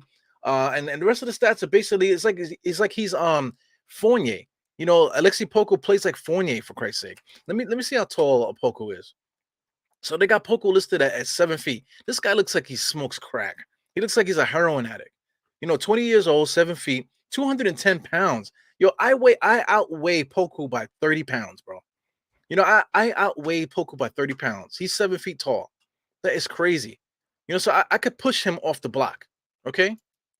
He could score off me, man, but I'm gonna be punching the hell out of his kidneys. He can't do nothing about that. I could square up with Poku and I would probably kick his ass. Here goes Jeremiah Robinson Earl. Like I said, Robinson Earl, I believe he was drafted by the Knicks, and through trades and stuff, we was able to do it. But they got him listed as center. 4 for 5 from the field, 2 for 3 from 3, 10 points, no other stats. I think he has a personal foul, whatever, the turnover and 3 personal fouls. That's today's NBA. No stats on the board, but he's a plus 13. It's crazy, man. It's crazy. He's Josh Giddey, another guy. He's another guy, 6 for 7 for the field, so I can't say nothing really bad about him. 8 assists, 3 rebounds, 14. He could lock it up. Because, if he finishes the game with 34 minutes and 28 points and 16 assists and 9 rebounds, come on, man. 6 rebounds, that would be incredible. So I can't really say nothing bad about his game. But he needs to go at Brunson. Every time he went at Brunson, he was able to score or make something happen. So I can't say nothing about it because he's destroying us. He's single-handedly destroying us right now. Shea Gilgeous-Alexander as the shooting guard, I already mentioned him. Jalen Williams, he came off the bench. He only played 12 minutes, And I feel like even though he didn't have any stats, whatever, him dictating the offense and just being offensive aware with those 3 out of 4, those 3 points that he did score, he only scored 6. And he go to plus or minus. Plus or minus is only 2. I feel like Jalen Williams, his minutes, 12 minutes, he should be at least plus 12 or something. Because I feel like he was a big catalyst on the OKC getting this lead against the Knicks, man. Who else we got here? Aaron Wiggins, he plays some active minutes a little bit. Trey Mann played a little bit of active minutes. Isaiah Joe was kicking our ass too, 3 for 4. He made some big shots, so he's almost done. He got 8 points, 3 rebounds, 1 assist. What's that? 2 steals? Yeah, 2 steals. So I mean, he's kicking ass already. He can close the game out right now with 8 minutes, and he's playing better than half of the Knicks squad right now. Kendrick Williams is also another good player. So I mean, let me count these guys. So we got 5, 6, 7, 8, 9, 10, 11. So they're playing 11 guys deep. All these guys are playing major minutes. Even Trey Mann. Trey Mann has some good minutes, even though he played 3. So they got a lot of good players on the squad, man. They're just way too. If you want to talk about a team that can make a move, they could put some guys together and bring in Anthony Davis here. Bring Anthony Davis here, add him to Josh Giddey, add him to Shea. Some of these other guys are all, interchangeable. So if they lose a couple of these guys, it won't even be a big deal. But if they make a deal for Anthony Davis and get some of these young guys off this roster, they'll be great. Because shout out to Baisley, a guy named Baisley, he's hurt on their roster. They got another guy, Jalen. The other Jalen is good too. Lindsey Waters is also another guy that has some potential. So I mean, they have room to trade some of these guys, to move some of these guys up. So like I said, if they're gonna make a play to get a guy, if they get Anthony Davis over there in OKC, now you're talking about a team that could possibly make some noise in the playoffs and stuff like that. So anyway, I'm just talking about OKC because I'm tired of talking about the Knicks, man. I'm giving them an extended look here in the halftime with the box score because I'm like almost dreading coming down here to look at the Knicks. Here goes the Knicks. RJ 2 for 9, 1 rebound, 1 steal, 3 turnovers, three personal fouls. I mean, he is playing like pure garbage tonight. But if he got 20 tonight, if he finishes the game with 20, if he had 20, let's say if he was on projecting to get 20 at this point, tonight, it doesn't matter. He plays like trash. He is just a terrible basketball player. He's not playing good defense. He's not court aware. He misses chippies. He is not a good basketball player, RJ Barrett. So I mean, listen, shout out to Rafael Diaz. He came on here and he said that after January, let's see what RJ's doing in January. Listen, I hope by January that the entire Knicks team is gelled together and we're playing better. I'm not putting it on RJ that in January RJ is going to be so good. Right now, after 4 years in the NBA, this is RJ's team. He paid him. You know what I'm saying? RJ is trash. RJ is trash. Here goes the guy that everybody wants off the roster. He had a very active first half. He made a lot of bad decisions too. But I mean, regardless of whatever Julius Randle does, the bad decision wise and stuff like that, he always shows up to and adds to this box score here. 5 rebounds, 13 points, 1 assist. What can you do? As we get the tip off right now, 79-73, they just tipped off. Josh Giddey is being guarded by Brunson. Just take him to the basket every time. This is what I've been saying. But they keep kicking out to 3. Now Dort has to drive and he makes a layup. But why didn't Josh Giddey just shoot over Brunson and score? They keep trying to kick it out to the 3. It's so sickening. Hartenstein played what he could do. Even though he's not defending the rim, like we need him to. 12.7 rebounds. What else can you say? Here goes Cam Reddish. Nice crossover. Only to the basket. Come on, baby. See, listen, Cam Reddish. Why can't Cam Reddish score 10 points per game? At the moment right now, he just scored. He got 9, 3, and 2. 9, 3, 2, and 1 steal. That's perfect. That's perfect. So now he might finish the game with double figures and decent stats all around. He needs to do that all the time. He gets another rebound, puts the ball to RJ. RJ's looking up the court. He's going against Josh Giddey there. Kicks it back out to Hartenstein. Kicks it to Julius. Back over to Brunson. Brunson drives in, gives it back to Julius. Julius shoots within rhythm. Bang! Knocks that nice 3-point shot there. So listen, man. Knicks run their offense. Run their offense. Move the ball. We should be fine. We should be fine. But I mean, there's certain players I just cannot stand looking at anymore, man. I can't stand looking at it anymore. Cam Reddish, I'm hoping that this guy can continue doing this. He's got to do it against good teams too. As Dort hits a 3-point shot, so Dort got a 5-point turnaround here. Start this third quarter, 84-78. Brunson stopped his dribble. Julius Randle just pulls it for 3. I think he got that one. No, he misses it. Here goes Josh Giddey looking up the court.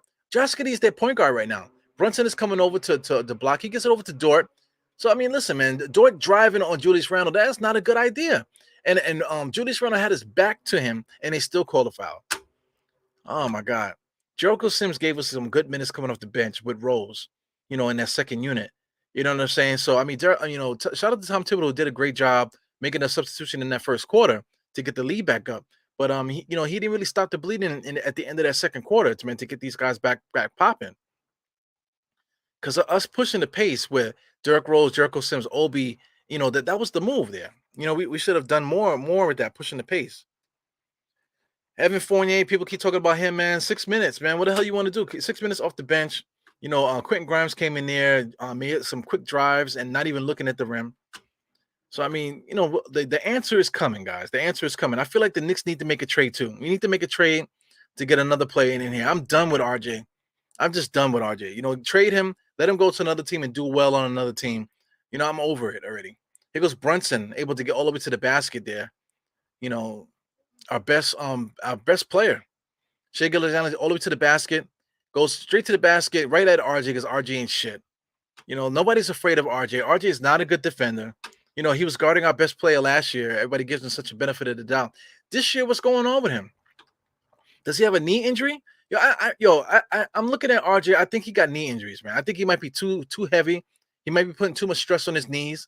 You know what I'm saying? Maybe he might do well if he put like a knee strap on his knee, maybe to take some pressure off his knees or something. I don't know if that's the key. But something's going on with RJ. I am just sick and tired of looking at RJ Barrett. Here he goes. RJ Barrett comes off the court here, as he should. Get him up out of here. Who are they gonna replace him with within 2 minutes into this second half here? So they brought in Quentin Grimes. So let's see what's going on here. So here goes Tom Thibodeau, making adjustments here. Quentin Grimes comes in here. Let's see what happens. Brunson to Hartenstein, over to Quentin Grimes. Quentin Grimes got some good movement, man.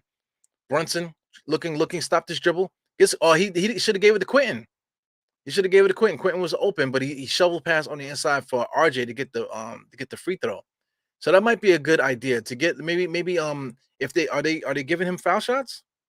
So they're not giving him foul shots. So I mean they probably should have gave it to Grimes. So Grimes to Brunson. He goes a pick from Hartenstein. He takes it, drives, stutter step, kicks it out to Cam. Cam just runs into three players, still makes the layup, but gets the foul. So I mean, Cam has finally woke up today.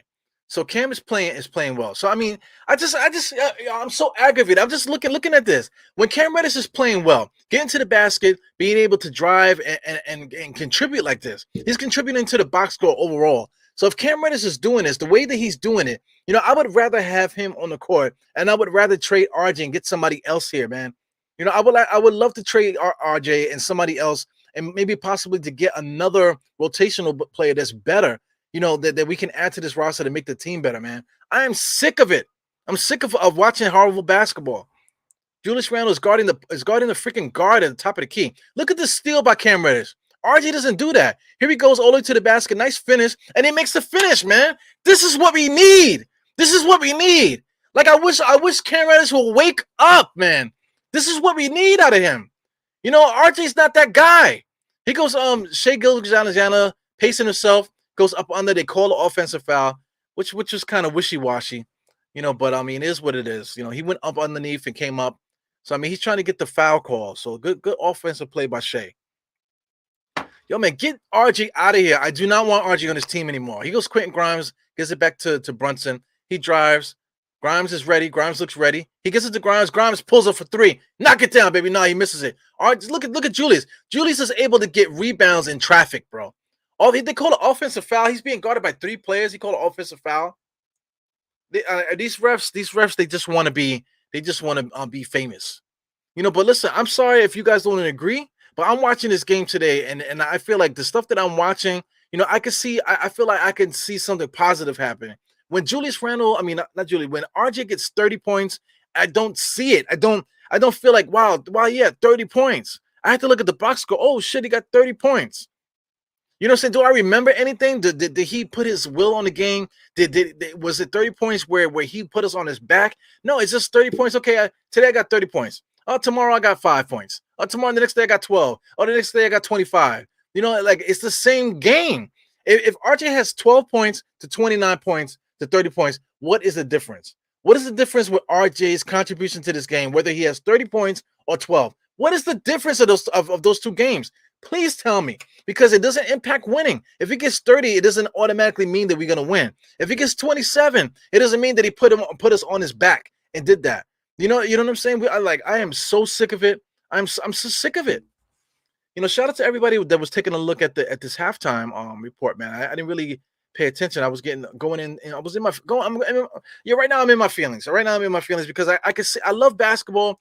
Julius Randle, they call a that's Lewis Dort just now. They just call a foul on RJ. Lewis Dort just got his hands in the air. He's not even playing defense.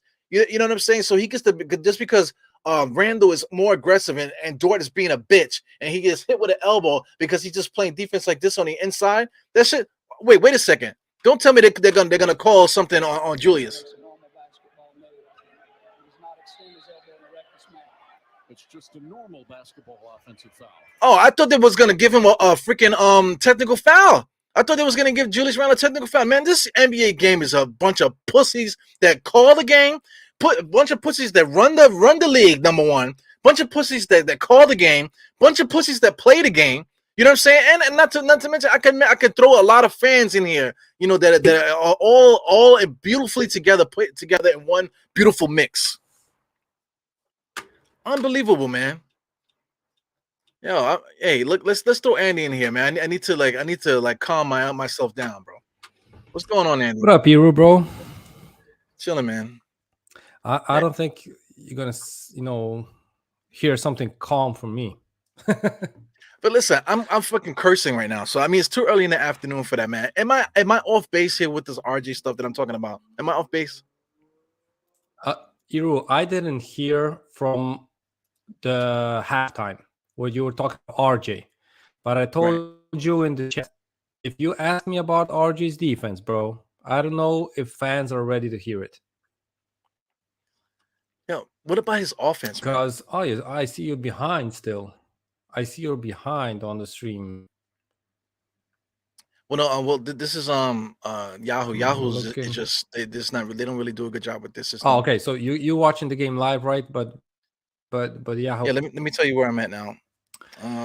Hero. Yeah, okay.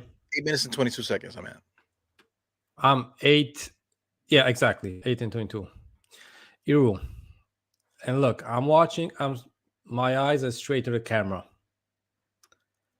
If I hear again that RJ Barrett is mentioned in the conversation for Defensive Player of the Year this year in the NBA,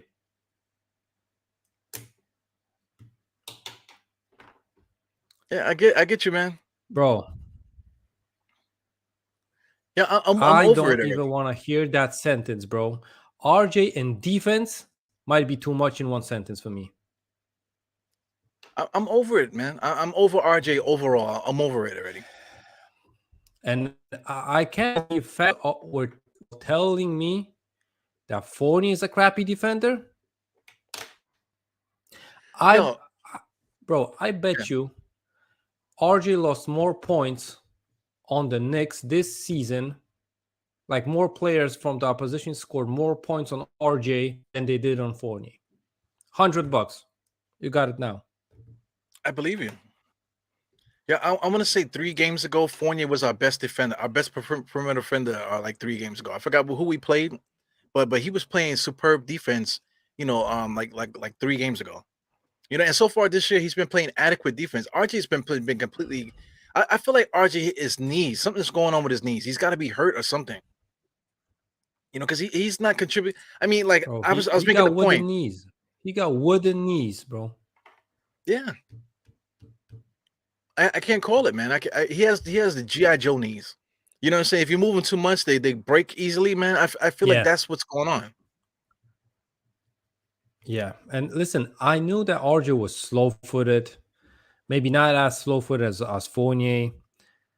But, bro, don't say you're going to be Defensive Player of the Year this year. Don't do it. And I'm going to be cool with you. It's like Fournier would be saying, I'm going to be the scoring leader of the NBA this year. And he's going to be benched. Are we serious here?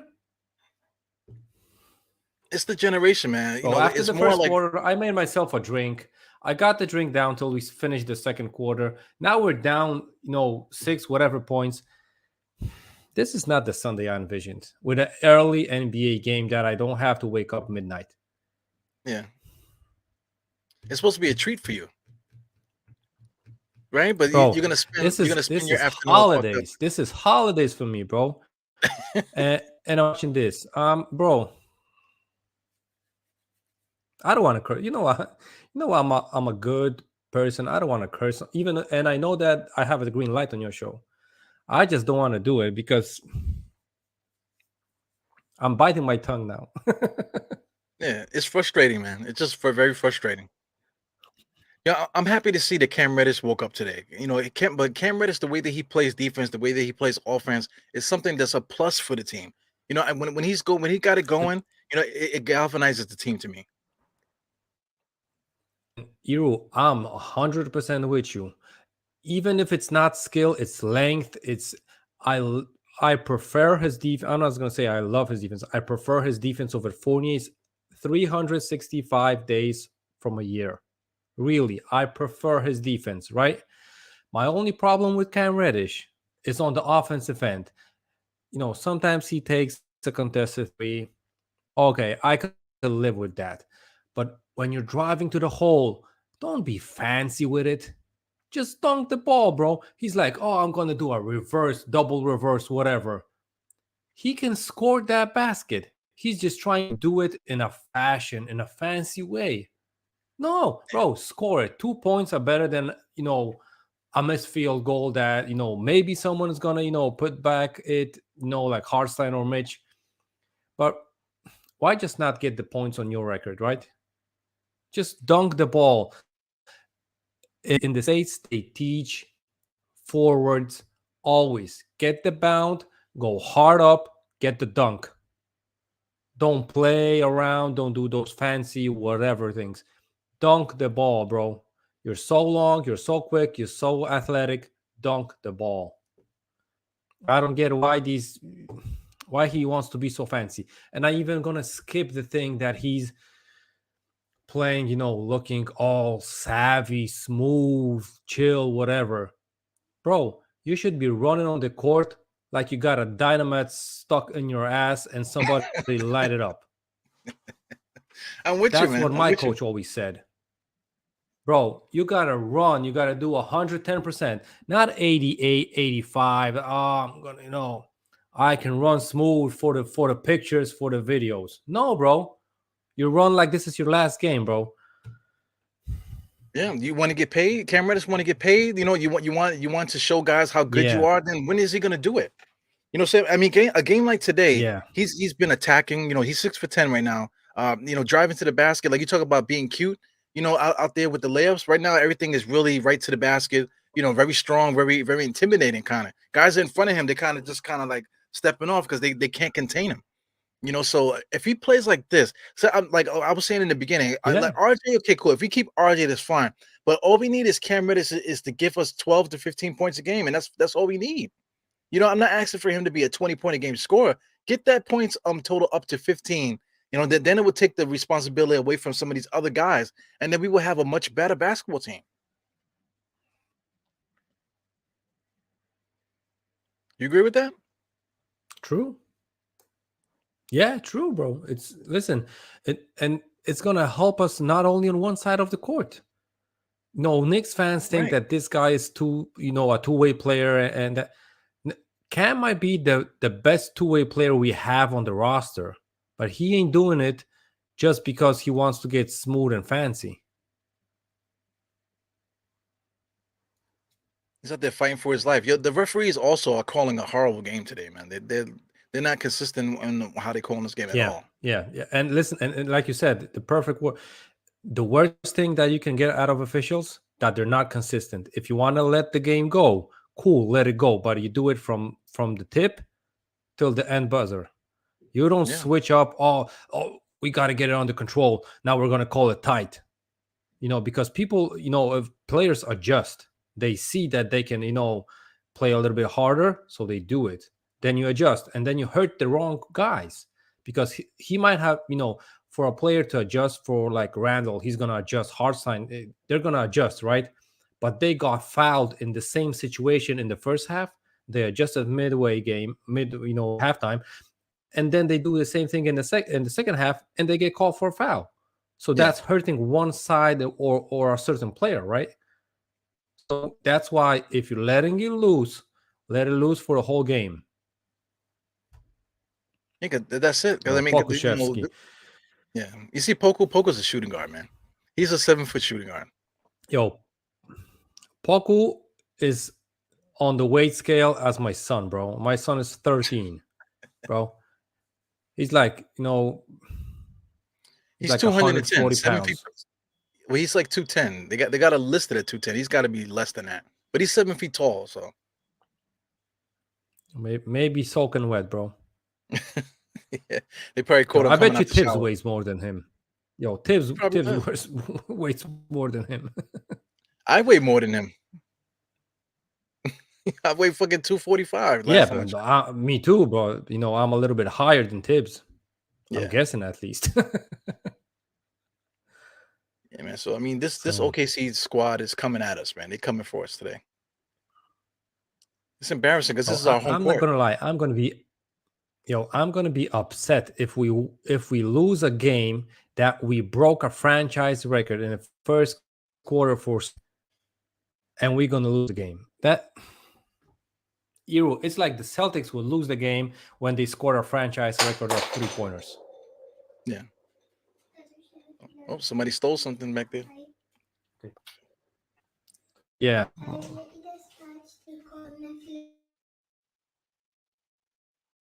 Look at Brunson. Yeah, I couldn't have a little girl, man. I couldn't have a Sorry little for girl. that, Euro. That's cool. I couldn't have a little girl, man, because I would be melted. I would be melted, man. Yo, she always knows. No, she knows how to. She knows that she does a bad thing, but she knows that I ain't gonna, yell at her like I do on my son. Or if she wants candy, she's gonna ask me, and I was like, no, okay, just take one.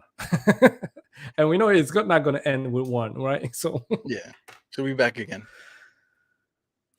So Tom Thibodeau's calling a timeout here, man. So I mean, OKC is running the doors off for us at home, man. At home. It's crazy. Yo, Eero, they scored on us 104 points, literally halfway down the third. It's like almost 5 minutes left in the third, and they got 104. This game is going to be what, 56 at the end? Yeah. It might be. So I mean, what can we do to stop this right now? I think to stop this is so easy. I feel like we just need to get down on defense. Stop allowing these guys to hit these wide open shots and run our offense. Simply run our offense. We should be fine.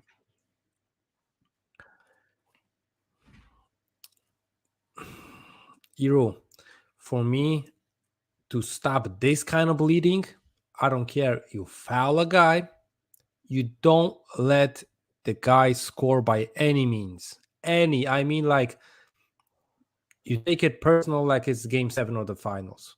You don't let them do it, because this is literally humiliating, right? Yeah. Even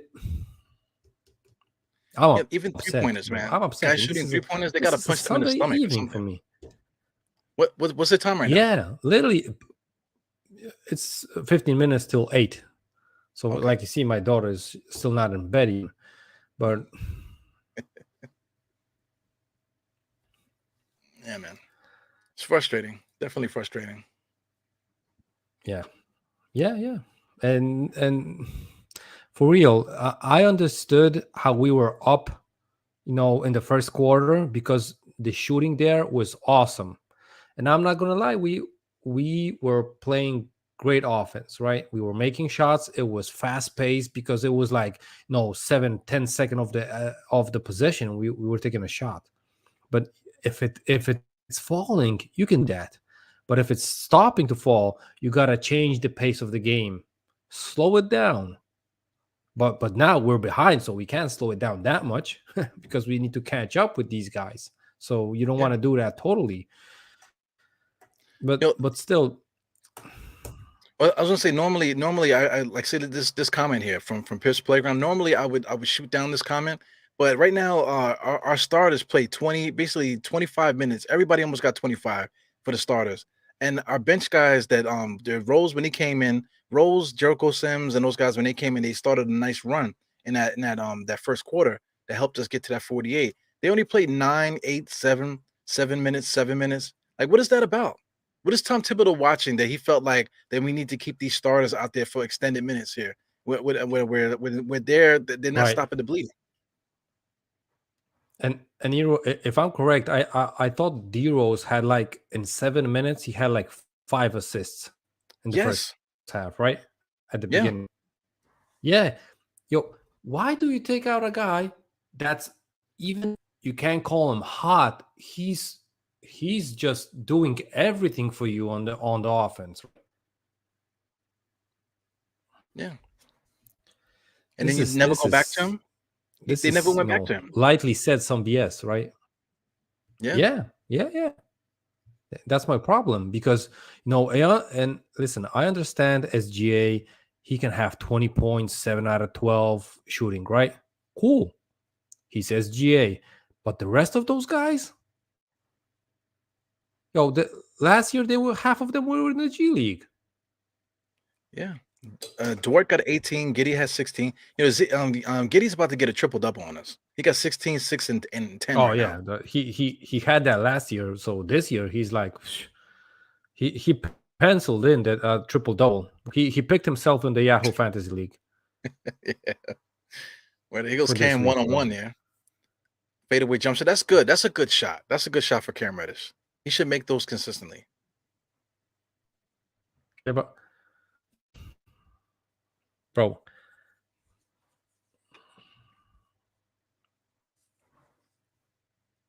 I mean, they're not stopping that bleeding with a 3-point shot, man. Let me see how yeah, many threes. this is 16 threes on right tonight for OKC. 16 made threes. yeah. And listen, a guy, that he's playing literally center. That Robinson Earl. Yeah. He's playing literally center. And he made what, 4 threes? Yeah, I think that's all he's doing is shooting threes. He hasn't really done much other than that. He has no rebounds, no assists, and he has 3. No, he's 3 or 4 tonight from 3. Oh my God! If I'm Tibbs, I'm pulling these guys out. I'm pulling in McBride, Svi, whoever's at the end of the bench, bro. Yeah, this is one of those games. Literally, screw this game, bro. Screw this game. You gotta make a statement for these guys. You can keep D-Rose with them because I'm not blaming D-Rose, but being down 15, bro, after scoring franchise records in points in the first quarter. Because I think I'm gonna heart we could attack, score. literally. Yeah, me too. This is one of those horrible games. Like if you didn't pop on, I probably would have ended the stream. I probably would have lost my shit and ended the stream if you didn't pop on, man. Yeah, at this point, I want to see Fournier. I want to see McBride, Svi, Archinado. I want to see those guys come on the court now.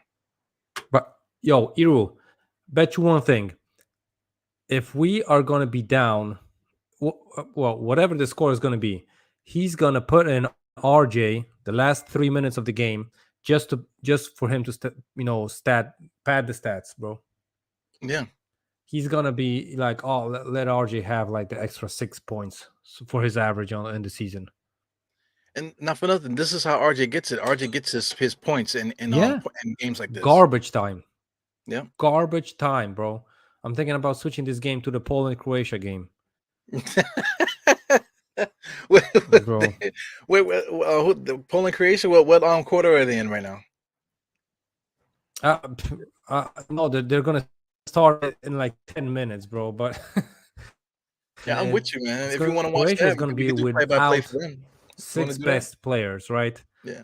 Without the NBA guys, Zubac, Saric, and Bogdanovic. without Hezonja because he's playing in Madrid. He's not going to be playing today. Without whoever else, on that squad. They're going to be playing Croatia B versus Poland A without like 2 or 3 best players. So that's going to be a garbage game. I mean, it still might be closer than this one. We just said the same thing. Oh, I was going to say, bro, it's yeah. It's crazy. Yeah, at this point, I want to see Deuce play. I'm with you guys. I think this is over. Yeah, and like people like saying, you said, fire the bro, coach. Yeah. No, listen, I'm not sure about fire the coach because and see, now that wasn't a coach's mistake, that Cam's turnover, right? He trying to fancy behind the back, split defenders. How the F do you do a behind the back dribble trying to split 2 defenders? Bro, with your man still there too. In Polish amateur league, bro. Yeah. Splitting the defenders. You don't do a behind the backs trying to split defenders, bro. And then when you're down by 6, well, you're down by 17. You're down by 17. This is what you decide to do to get open. Yeah. So this is for me. Only thing you can say on Tibbs is that he didn't sub out these bums. Yeah. For Ryan and for even Grimes, Deuce, Svi, whatever. That's the only on Tibbs, because unless you're expecting Tibbs to say, "Listen, put an elbow in this guy's face," that can be the second thing that you could ask Tibbs to say. But this is on the players for me. They are literally getting humiliated on their coach, then their court, and they're not going to do anything. You got to do a stance play for it. I don't know, foul someone, hard, try to shift the momentum of this game, but because this is terrible, bro. 120 points. It's going to be 120 points before the fourth quarter starts. Yeah, they're going to end up scoring 50 points, 150 tonight on us. This is embarrassing. Yeah. And somebody's going to look at the box score and say, "Whoa, this is an all-star weekend or what?" Yeah, at home in New York at 12 o'clock. Yeah, it's nothing that you could say. So I mean, after this game, like people are saying, fire the coach. Bro. What happened? Listen, if you need your coach to motivate you for a game at home, I don't think you should be in the league even. Yeah. If that's the case. Really, you're getting paid millions of dollars. Each and every one of the guys, even Svi is getting like $500,000. So bro. It's tough. So I mean, after a game like this, I'm saying, really, the motivation shouldn't be the factor here. Yeah. Well, I was getting on RJ. I want RJ off the team, right? That's one thing. But I mean, what do you think we should do? I mean, because people are gonna talk about the front office too. We need to get rid of the front office guys. We need to fire the coach. We need to trade this guy, that guy. So I mean, what really should we do? What is the solution to this? What's going to stop this from happening? Listen, for me, I was, when the Donovan Mitchell trade come up, right? I was like, I'm a fan of the team around with not the the huge star if you don't have him on the team already, right? So you're trying to build a team like literally like they did now, but they have to have the option if a star is disgruntled and stuff like that, like the Donovan Mitchell trade. You got to pull the trigger on that kind of a trade, because we see that if a team comes in, even the Garden, or we play away on the road, if they have a star player, he's gonna keep you in a game almost single-handedly. The Knicks don't have a franchise player. I don't care. RG's not the man. Julius ain't the guy. Brunson ain't the kid. None of these guys are a franchise player. And for me, building the team starts around that franchise player. So now we just stuck, in the play-in category, just behind the play-ins. And we ain't going to get that franchise player from the draft because we're too good for the draft. We ain't going to, get the player in free agency because we don't have the space to sign him now because we gave a deal to Brunson, we gave a deal to Randall, we gave a deal to RJ. So it has to be through trade. So you close 2 doors, you got only one way out. And for me, that's a problem because when they came in, they had every solution on the table. They didn't have to sign Kemba. They didn't have to sign Fournier. They could keep the space. They filled that out. They didn't have to go after Brunson because they didn't have the franchise player. They decided to make that move. So they closed 2 doors. Free agency door is closed and the draft door is closed. So now only the trade door is open. And that's the way they got to go. If the market says you got to trade RJ Julius because Brunson can't be traded at the moment, but it's only RJ and Julius. If that's going to make you better because you're going to get that one piece that you're missing, I think you got to do it. I'm with you. For me, it's as simple as that, bro. Mm-hmm. I'm with you. You're speaking the gospel to me, man. I'm with you all the way. Something needs to be done. So, I mean, would you throw RJ out of here? I mean, who's the guy that needs to go? Listen, Hero, for me, it's not about throwing RJ out. Question is, if you trade RJ for a better player, is that make your team better? Because it's not like I'm going to trade RJ for Russell Westbrook, right? I know he ain't going to be the franchise player that's going to that you're going to be able to build a team around, right? And that trade, even if that trade happened, it could make you open that one door that you closed because his salary is going to be off the books after the season. So we're gonna be more flexible on on the line of building the team. Maybe that will be the case, but losing a guy just for a player that they are really trying to trade, that would be stupid for me. But if if a trade, for example, if the Knicks wanted to get back on the free agent market, you're trying to trade D Rose with Fournier because that's going to be around 30 couple millions. If there's a need to add a young guy in quickly, or even if, for example, for Westbrook, you think the Lakers would say no to a D Rose and Fournier deal for Westbrook? I think the Lakers would even sign up to add a first round pick to get that deal done. Well, if you want to take, because they even only have if 2. That would. Yeah, they only have 2 future first round picks. Give us one. Mm-hmm. Yeah, available for trade, right? But even if they say, like, listen, we can do that and just give you 1 pick, I still think both sides would be happier, even if it meant to get waived, because they got Schroeder, on the bench that he still didn't play this season. So they're gonna have a point guard.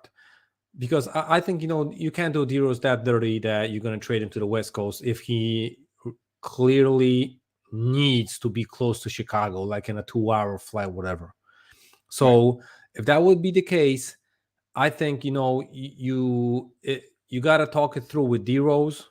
So it's not going to be a bad word on the front office making a trade, the business way. You could just trade his behind and don't look back, right? But you don't want to do it as a fresh front office because 2-3 years is still fresh. So you don't want to close doors on free agents and get a bad rep around the league. But if that would be the case, and I'm not saying that you should get Westbrook here, because I don't see Westbrook fitting in this team, fitting with a coach like Tibbs, anything like that. But sometimes just a shakeup on a roster can get you through, that next step. And I'm not saying that the next step is going to top six on the East and make the playoffs clearly, right? But listen, sometimes fans want to get rid of a guy like Fournier more than get a guy like Westbrook. So Yeah, I'm with you. I'm right on the same page with you with that. But like you said, with the doors closing, man, trading, the idea of trading Fournier and Rose and stuff like that, it works for us logistically. But like you said, around the league, shoving, Rose out there in the West Coast, that's just bad juju for us. It might do more harm around the league than it does help us as a franchise. But I'm with it though. I mean, I feel like listen, if we got Russell Westbrook, right? Maybe just his ability not to stop, not to because he always plays at 1,000%. So maybe adding a player like that to the roster might actually spark us up too.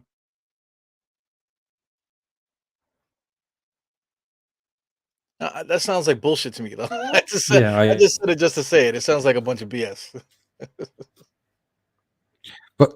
but listen, like I said, bro, sometimes a BS move can shake up the roster. The guy's gonna have like a cold shower, and it might change the approach or whatever. Because I'm not saying that Tibbs is losing the team, but you saw that pass. That was such a dumb pass.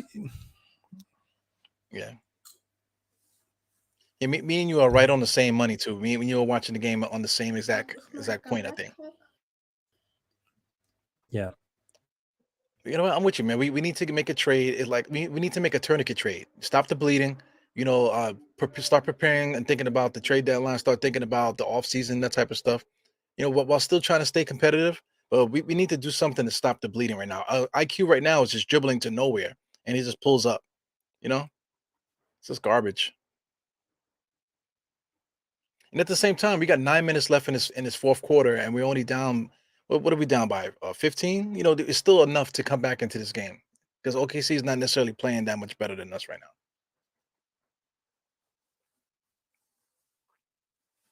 So they're calling a timeout. Yeah, I'm 128. with you. I'm with you, bro. I just gotta fix one thing for my girl here.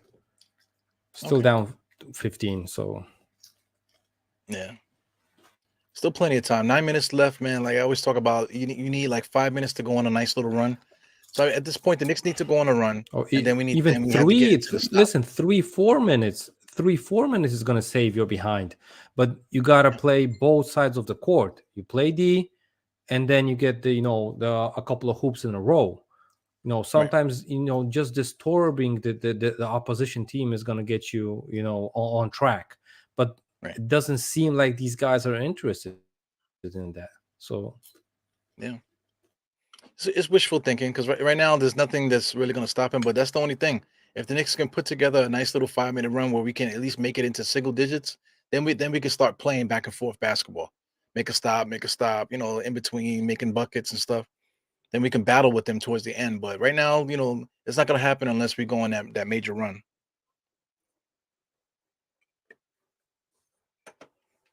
Yeah, man. It's crazy. Geraldine said, "Please no Westbrook."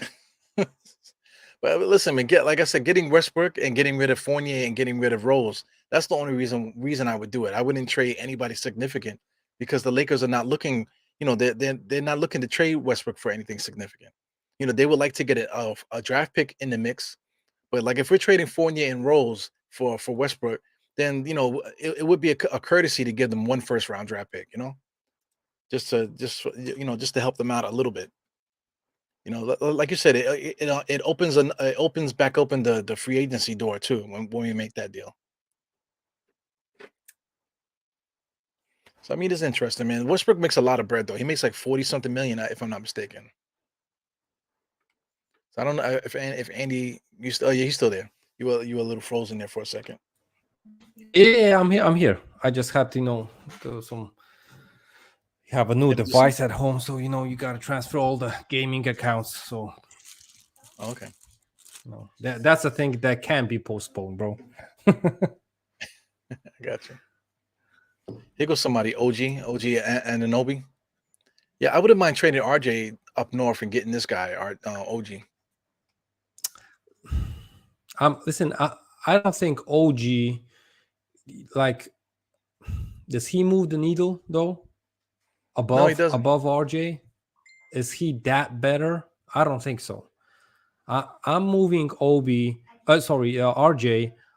to for a guy that clearly makes, like a Donovan Mitchell. Listen, I'm moving him for a Donovan Mitchell now easily, right? But now it's after It's too late. whatever, right? So that's not gonna happen. But Yeah, shout out to your yeah, boys, man. You see what's going on but the court there with Obi Toppin, Fournier, and quickly getting a little momentum going on right now. and Iru, I'm not gonna lie. We see that Fournier ain't scoring from the bench, right? But look at him, bro. He's passing up wild shots like like 2 games ago for Sims. He passed Yeah, up a literally layup, and he got on the bench, and he played more team game than anyone else, and he got demoted, right? So it is what it is. I think maybe the fans are infiltrating the locker room too. Do you think Tibbs is on Twitter? yeah, I think he has people for it. You're right. I think he Man, these has guys. like that, maybe that new media, that creative content guy, whatever. Did- Yeah, did you see we have a mindfulness training guy that meditates with Julius before games? Do you see that guy? Yeah, I saw that. I don't think that guy's for meditation though. I saw him for a couple of years now on the Knicks roster, but I think he was like telling Julius, "Listen, envision the ball goes through the hoop. When you shoot your fifth three, it's gonna go through." You know, or he was Yeah. saying like, "Listen, OKC Thunder, they ain't gonna make a hoop today. They're gonna miss each and every. They're gonna just graze the rim, whatever. You don't have to play defense." Maybe Right. that was the case. Or maybe it's like, oh, you'll be back in LA after they make the trade for Anthony Davis. You'll be back in the sun in LA. Yeah, Getting yeah, the sun. yeah. What Maybe do you like think about that that. idea, trading for Anthony Davis? No, no, I'm not. I don't know, right? And I would be cool with that if I knew that the kid can play like 60, 65 games. I could, Right. I could spare him 15 games a year, but I'm not sure if he's going to be able to play 15. So that's a no for me. And Julius is a durable player. Let's be true about that. Right. The rookie year that he broke his leg, after that he was quite durable. So I would say that I gotta stay with Julius on this one. I like, Julius Randle. The problem with him is that his role is too big. But if we had better players here that could push him down the totem pole, he brings toughness. He brings rebounding. He hurts guys down low. Like he almost took Dort's face off on the interior just now. I mean earlier on in the game. So he brings pain to the roster. So he's something that he brings that to the roster. That's why I would like to keep him over, say, RJ. Just because we're just not going to get that type of toughness anywhere in the league right now. That's the reason why I True. don't want to keep him And, on. and I'm with you. And this is going to be a hard pill to swallow for probably most of the Knicks fans, because they will literally take RJ over Julius. Right. But let's be true. You can fill in RJ's spot way more easier than Julius's spot on this roster. Right. Yeah, I mean, Julius is unique, man, in this league. There's not really too many guys that can do what he can do at the power forward spot, as far as strength, power wise. He can shoot the And three. if he had his mind to it, like Right. literally, he wouldn't get disturbed by all this, outside of the court drama. He would be he would literally be a great player. I think he's more you know maybe not mentally weak, but I think. Did you see that, bro? And sorry for bro. I'm gonna erase that what I said. Did you see quickly drive on that position? Fournier Yes. was open on the top of the key, like open, like the closest defender was in New York, and I'm here in Poland, bro. That was the space he had, and bro didn't pass him the ball. He can't see. Yo, I think if there's gonna he might be need glasses. an Emmanuel quickly trade, he's gonna I'm open at a baller, bro. For if Quickly's gone before Fournier from this roster. So I'm with you. I say it every day. I don't like any of these Bro, players. I would trade everybody. I would trade everybody. Listen, if it makes a slight difference for the right side, for the Knicks getting better, trade them all, bro. Trade them all. Fournier first, Quickly first, whoever. If it makes the roster better, you trade it. Yeah. Because the idea of these guys developing and getting better is not happening. That's not going to happen with this squad. It's not that squad. No. You can't count on that happening in New York. Even if they develop, even if they evolve as players, it's not going to be in the tempo that the Knicks fan base is going to, let it slide.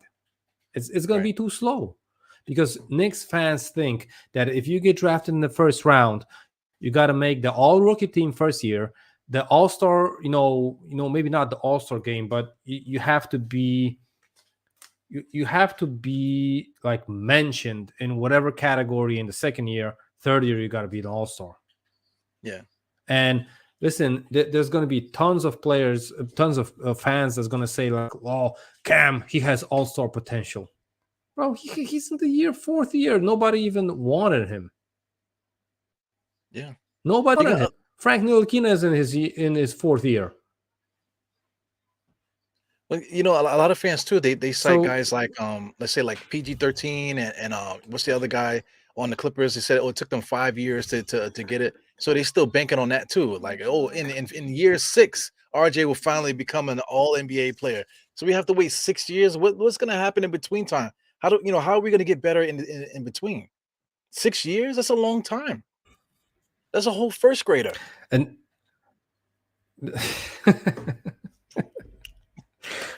yeah, that's true though. It's you can graduate kindergarten. It's crazy.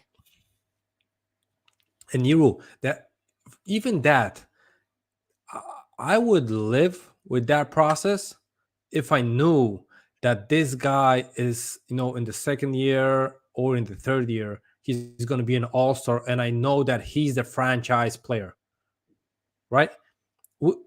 Literally, none of these guys are a franchise player, so we're building here, but we are building a mediocre team.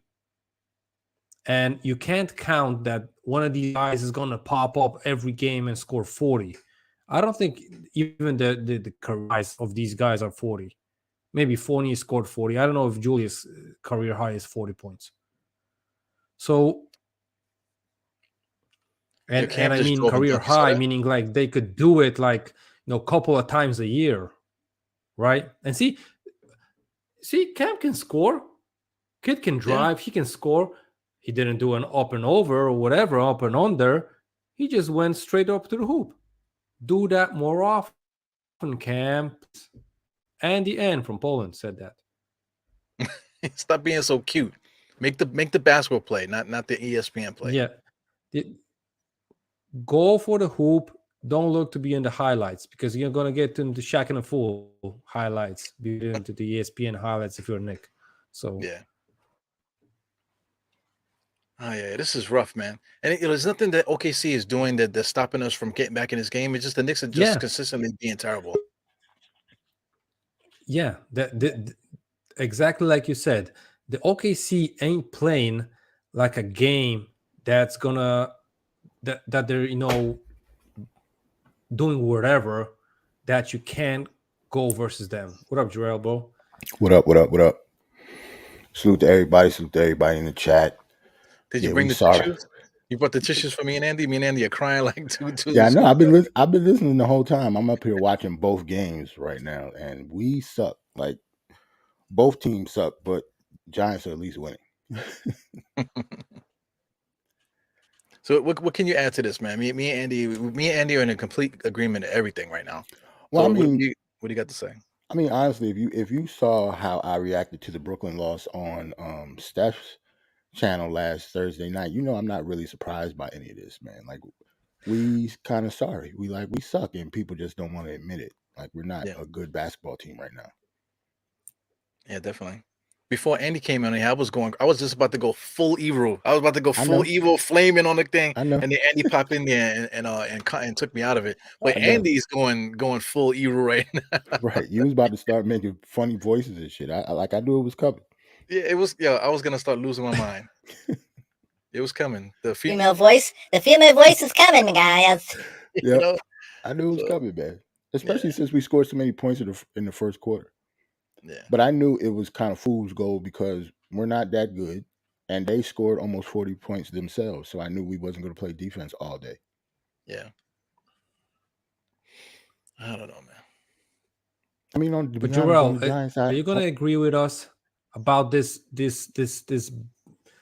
notion that RG is a great defensive player? I said on Sims on the NBK pregame show, you gotta play Cam on SGA because RJ's slow, cement boots. He can't keep up with SGA, and SGA is the leading scorer from the paint in this NBA season, or he has most drives to the paint, something like that. So especially for a guard, how is this possible that we're playing a dude and you see the highlights, bro? I just something, RJ, bro. Thank you very much, bro. You inspired me. I think I'm gonna start an NBA Twitter account of pointing out bad defense from Knicks players. Yep. I think you did that, bro. I think today you triggered that thing inside me. Yeah, we talked about it. We talked about it the other night. Like our defense is terrible. Like Julius and RJ have been abysmal this season, and people don't want to. I don't know. People just don't want to either admit it or they think it's for other reasons. Like a whole bunch of excuses is just coming out. Like they're not good, and we just don't want to admit it. But Jarrell, you know what was the biggest thing, right, about that perimeter defense? It was Fournier's fault. It was Fournier's fault all the way, bro. Right. When he was barely playing at one point. Fournier's second game benched, the Celtics score franchise record from 3-pointers. I was asking for State, bro. State, if you're watching, bro, come and join us here. I want an explanation because I heard that Fournier needed on this roster because he doesn't defend and he doesn't score. Cam's last games, he was averaging below 6 points a game. He never got out of the 6 points per game. Today, he scored more than 6 points. Mm-hmm. And when I said that if you want to replace Fournier and the starting lineup, you ain't gonna get production from that slot on roster because we have 3 guys that are gonna take a shot before they pass. Well, listen, I'm gonna throw State under the bus. State blocked me on Twitter, bro. Word? He might have muted you. I think, bro. Yeah, I think he muted me. I think he muted me. Literally, I swear to you, I think he muted me because he didn't ask. I was on every convo that he had on Twitter, and he never responded to me. Wow, that doesn't really make. I don't know to be sound like State. I don't know what I did to be the next ref for State because he's even talking to ref. I see he ain't talking to me. State blocked Fournier. He blocked the word Fournier from his Twitter page. He blocked Fournier. So if you type Fournier, I didn't tag Fournier, bro. I didn't tag Fournier. I tagged Fournier was supposed to be writing me a check, bro, for the defense that I'm his lawyer here on Twitter. Yeah. Well, let me tell you something about State, though, guys, man. Like, State was doing pods with me all the time, right? So now he's exclusively on Twitter Spaces because there's nobody that's going to check him. So people are saying that they're saying when he was on my show, at least we were having conversations. Now he's just on Twitter, just straight cursing cats out left and right. You know what I'm saying? So a game like today, I bet you if you go on State's Twitter right now, he's saying, "Oh, look, give the ball to Cam. I've been trying to tell you. Look at this. Where's the receipts?" I bet you that's what his feed is saying right now. Well, everybody's to blame for this loss and all the other losses too. Like, if you want to blame Tibbs, you can blame Tibbs. If you want to blame the players, you can blame the players. If you want to blame the front office, you can blame them too. Like, we kind of suck in every level of the organization. So, like, everybody's right. Yeah, nobody's wrong this year. Ain't that some shit? It's funny. Like, everybody's right. Yeah. So I mean, I need this game to be over with because I want to go over to the Giants, the Die Giants channel, and have a good night. We definitely gonna have a good night because we're not gonna be talking much football over there. It is 7-3. Like, this game is trash over here too. Like you said, at least they're winning though. Yeah, they winning, but let's just say this: if Houston scores a touchdown, I'm nervous for the rest of the game. Listen, I promised Sim I'm gonna do the post game with him, but that's gonna be tough, mood for basketball talk. They're not gonna like you over there, Andy, if you're gonna be talking this stuff. Like, we don't the same energy that we give. It depends on the channel you on. Like, when it comes to Steph channel, they kind of know us over there. Like, when it comes to the negativity, and it's usually late at night, so it depends on who's watching. But now, in the middle of the day, after a loss like this, they're gonna try to kill you over there. We're talking negatively about us. And Jarrell, you know why? Because I think the the crowd. I'm not gonna say fan crowd on the subscribers on Steph's channel. They're what's the bro? I lost the word. They're like not the picky fans. They're just the really knowledgeable fans. They're like the cream of the crop. They understand when you say something bad about a player, you got a point, and they understand. Right. Sim has the huge fan base. He has all fans, right? He has naggers, he has haters, he has for every player haters, right? Because he has over 20,000, 22 or whatever thousand, right? So he has everybody from each hive. Steph has like the high IQ fan base that they understand. If you say that, listen, the Knicks sucked in this game because this and that, they can accept it. And they don't have to say like, oh, you're talking BS. Nah, they accept it because they are knowledgeable fans, and they can listen to it, maybe take it to account and stuff like that. On NBK, you got to take it easy because you might get it. We saw that with Josh. We saw that with with me in Fournier's topics. so you got to watch your language there. Right. Well, even on last Thursday when me and Eru was on Steph's show, Dope Soul Sports Talk, every Thursday at 9:00. We was on the show, and we had to. It was just maybe one or two people that didn't really get it, so we had to explain to them like, we're talking about the team as we see it right now. We're not talking about ceilings. We're not talking about potential. We're not talking about like what it's going to be like in the future with RJ. We're talking about like right now, he's not good at basketball. Some of the stuff that he should be doing, like simple stuff, isn't really good. And, he scored 30 points the last game. So that put everybody, in a tizzy when it came to his play, going forward before that. So now that he scored 30 and he scored like an efficient 30, now they're on RJ again. Now you can't talk bad about him again. But look at him this game. Look at everybody this game. Yeah. No heart, no effort. Tibbs got to go. The front office probably needs to go too. This whole team can be shooken up at the end of the season. I will be completely okay. Like, we need to rebuild again. Like, this isn't a proper rebuild. It doesn't make any sense. Well, let me ask this, man. RJ only played 19 minutes. Is he hurt or something? He didn't come back in the game, since the last time he was in. No, the only thing hurt on RJ is probably part of his brain that forgot how to play basketball. Yeah. Like, even though he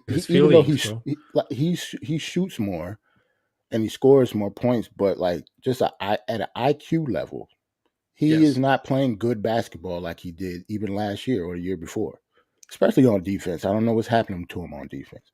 RJ was never like a lockdown defender, but he was better than this. RJ ain't the perfect teammate. Right. Yeah. RJ ain't the perfect teammate. And fans, I remember how fans treated my sayings that when you're playing basketball, and if you ever did play basketball, you would love to play with a guy like Frank Ntilikina. He does all the dirty work. He doesn't want to take a shot, bro. I would love to play with a guy like Frank Ntilikina. I would hate to play basketball with a guy like you, with a guy like RJ. I would hate to play basketball with those kind of guys. Yeah, all those So layups that he it's blows. for I get me. it. The layups, but just the shots taken, bro. Mhm. Yeah. It's like I would be so pissed. I literally am pissed here in Poland, bro, playing in Rzeszów with my city when I see someone driving to the hoop and there's like the paint is full of guys. I'm wide open and he ain't gonna pass the ball because he wants to score, and I'm wide open on the three, and my percentages are way better than his from scoring under the hoop. How can you play with a person like that? And this is the NBA. There are play relations. We see that with Obi and Quickly.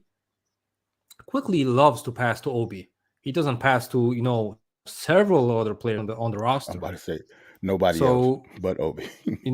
There's clearly relations, and nobody's gonna tell me that they're not relations, or that everybody loves each other with the same kind of love. No. Listen, if you close this whole Knicks roster in a Big Brother house, someone's gonna get eliminated fast. Let me throw this at you guys. Like people are gonna say the reason why we didn't play defense because we didn't have Mitch. We think about that stupid shit. People are gonna say that. Oh, we don't have Mitch. They almost scored 150 points. Blame the guy that ain't on the court, right? Nah. Yeah. Yo, no, but if Mitch was there, he would have got these those guys 3 have offensive rebounds. 144 points. Yo, Iru, 144 points in regulation time.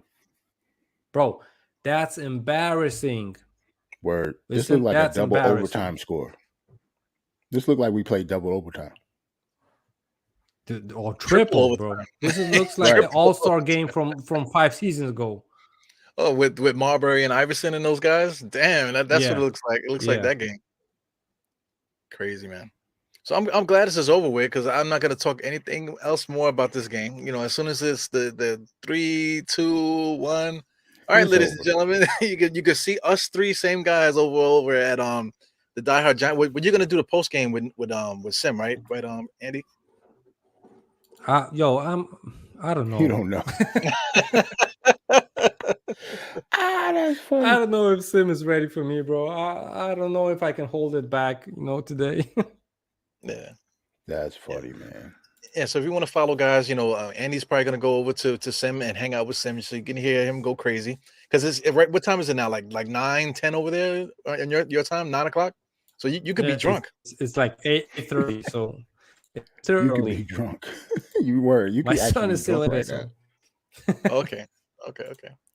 And so me and oh, yo, bro, I'm already tipsy. You can record that. So I got a big drink after the first quarter, bro. So the record settings, I celebrate these kind of things, but now I'm gonna have to celebrate the other way around.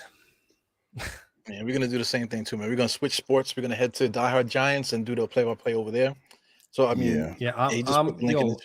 gonna keep that tab open, Jarrell. So if I hop in, bro, all right, I'm gonna try to make fast work with Sim. It's actually halftime before the Giants game too, so probably go over there in a little bit, probably about 5-10 minutes. Yeah, you might as well tell Sim to come with you. Hey, listen, man, the MBK show is over today, I'm man. Gonna ask give him the link, bro. Sim, give him the link. I'm gonna ask him, Sim, are we really gonna do this thing, or let's just go watch the Giants? Right, because even if the Giants lose today, at least we'll still be 6-3. You know what I'm saying? It wouldn't be a good loss because the Texans actually suck, but at least we'll still have a winning record, and we can talk about stuff over there. It's nothing to talk. It's really nothing to talk about for that next game. What is there to say? I don't know. Other than we suck. And how many times can you say that we suck? But you guys know what's the blessing in disguise?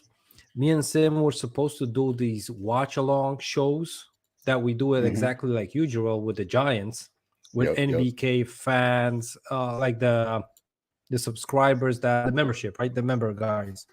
Mhm. We're supposed to do this. You don't know how blessed I am that we do it today. Because I would be behind the scenes. I would be. Yep, because today would have been the perfect day too, because it's actually right smack dab in the middle of the day. The Knicks don't never play this early. Yeah, Oh, like maybe once or twice. Maybe oh, we'll do it again, man, probably the- like Martin Luther King Day or something like that, Yeah, I or think. Christmas. No, but listen, Anyway. the next OKC game, I think it's going to be an early game too. Oh, really? Let me check up on that, because I told my friends that I couldn't make the game because I'm going to be flying for vacation. Let Well, me we check on play that at 3 one. p.m. Just Against the Suns on the 20th, 3 p.m. We play 12 p.m. oh, against the yeah, Mavs. that was against the Suns. Sorry, yeah. Yeah, we So play I'm against going the to miss Mavs. the 12:30. Suns game. Yeah, okay. And then Christmas against the Sixers. Yeah, man. Goodbye. Bye, Andy. See you later. Peace. Salute to everybody Hell in with the these chat. damn Knicks, man. These Knicks drive us crazy, man. It's like incredible. All right, Yep. we out here, guys. Peace.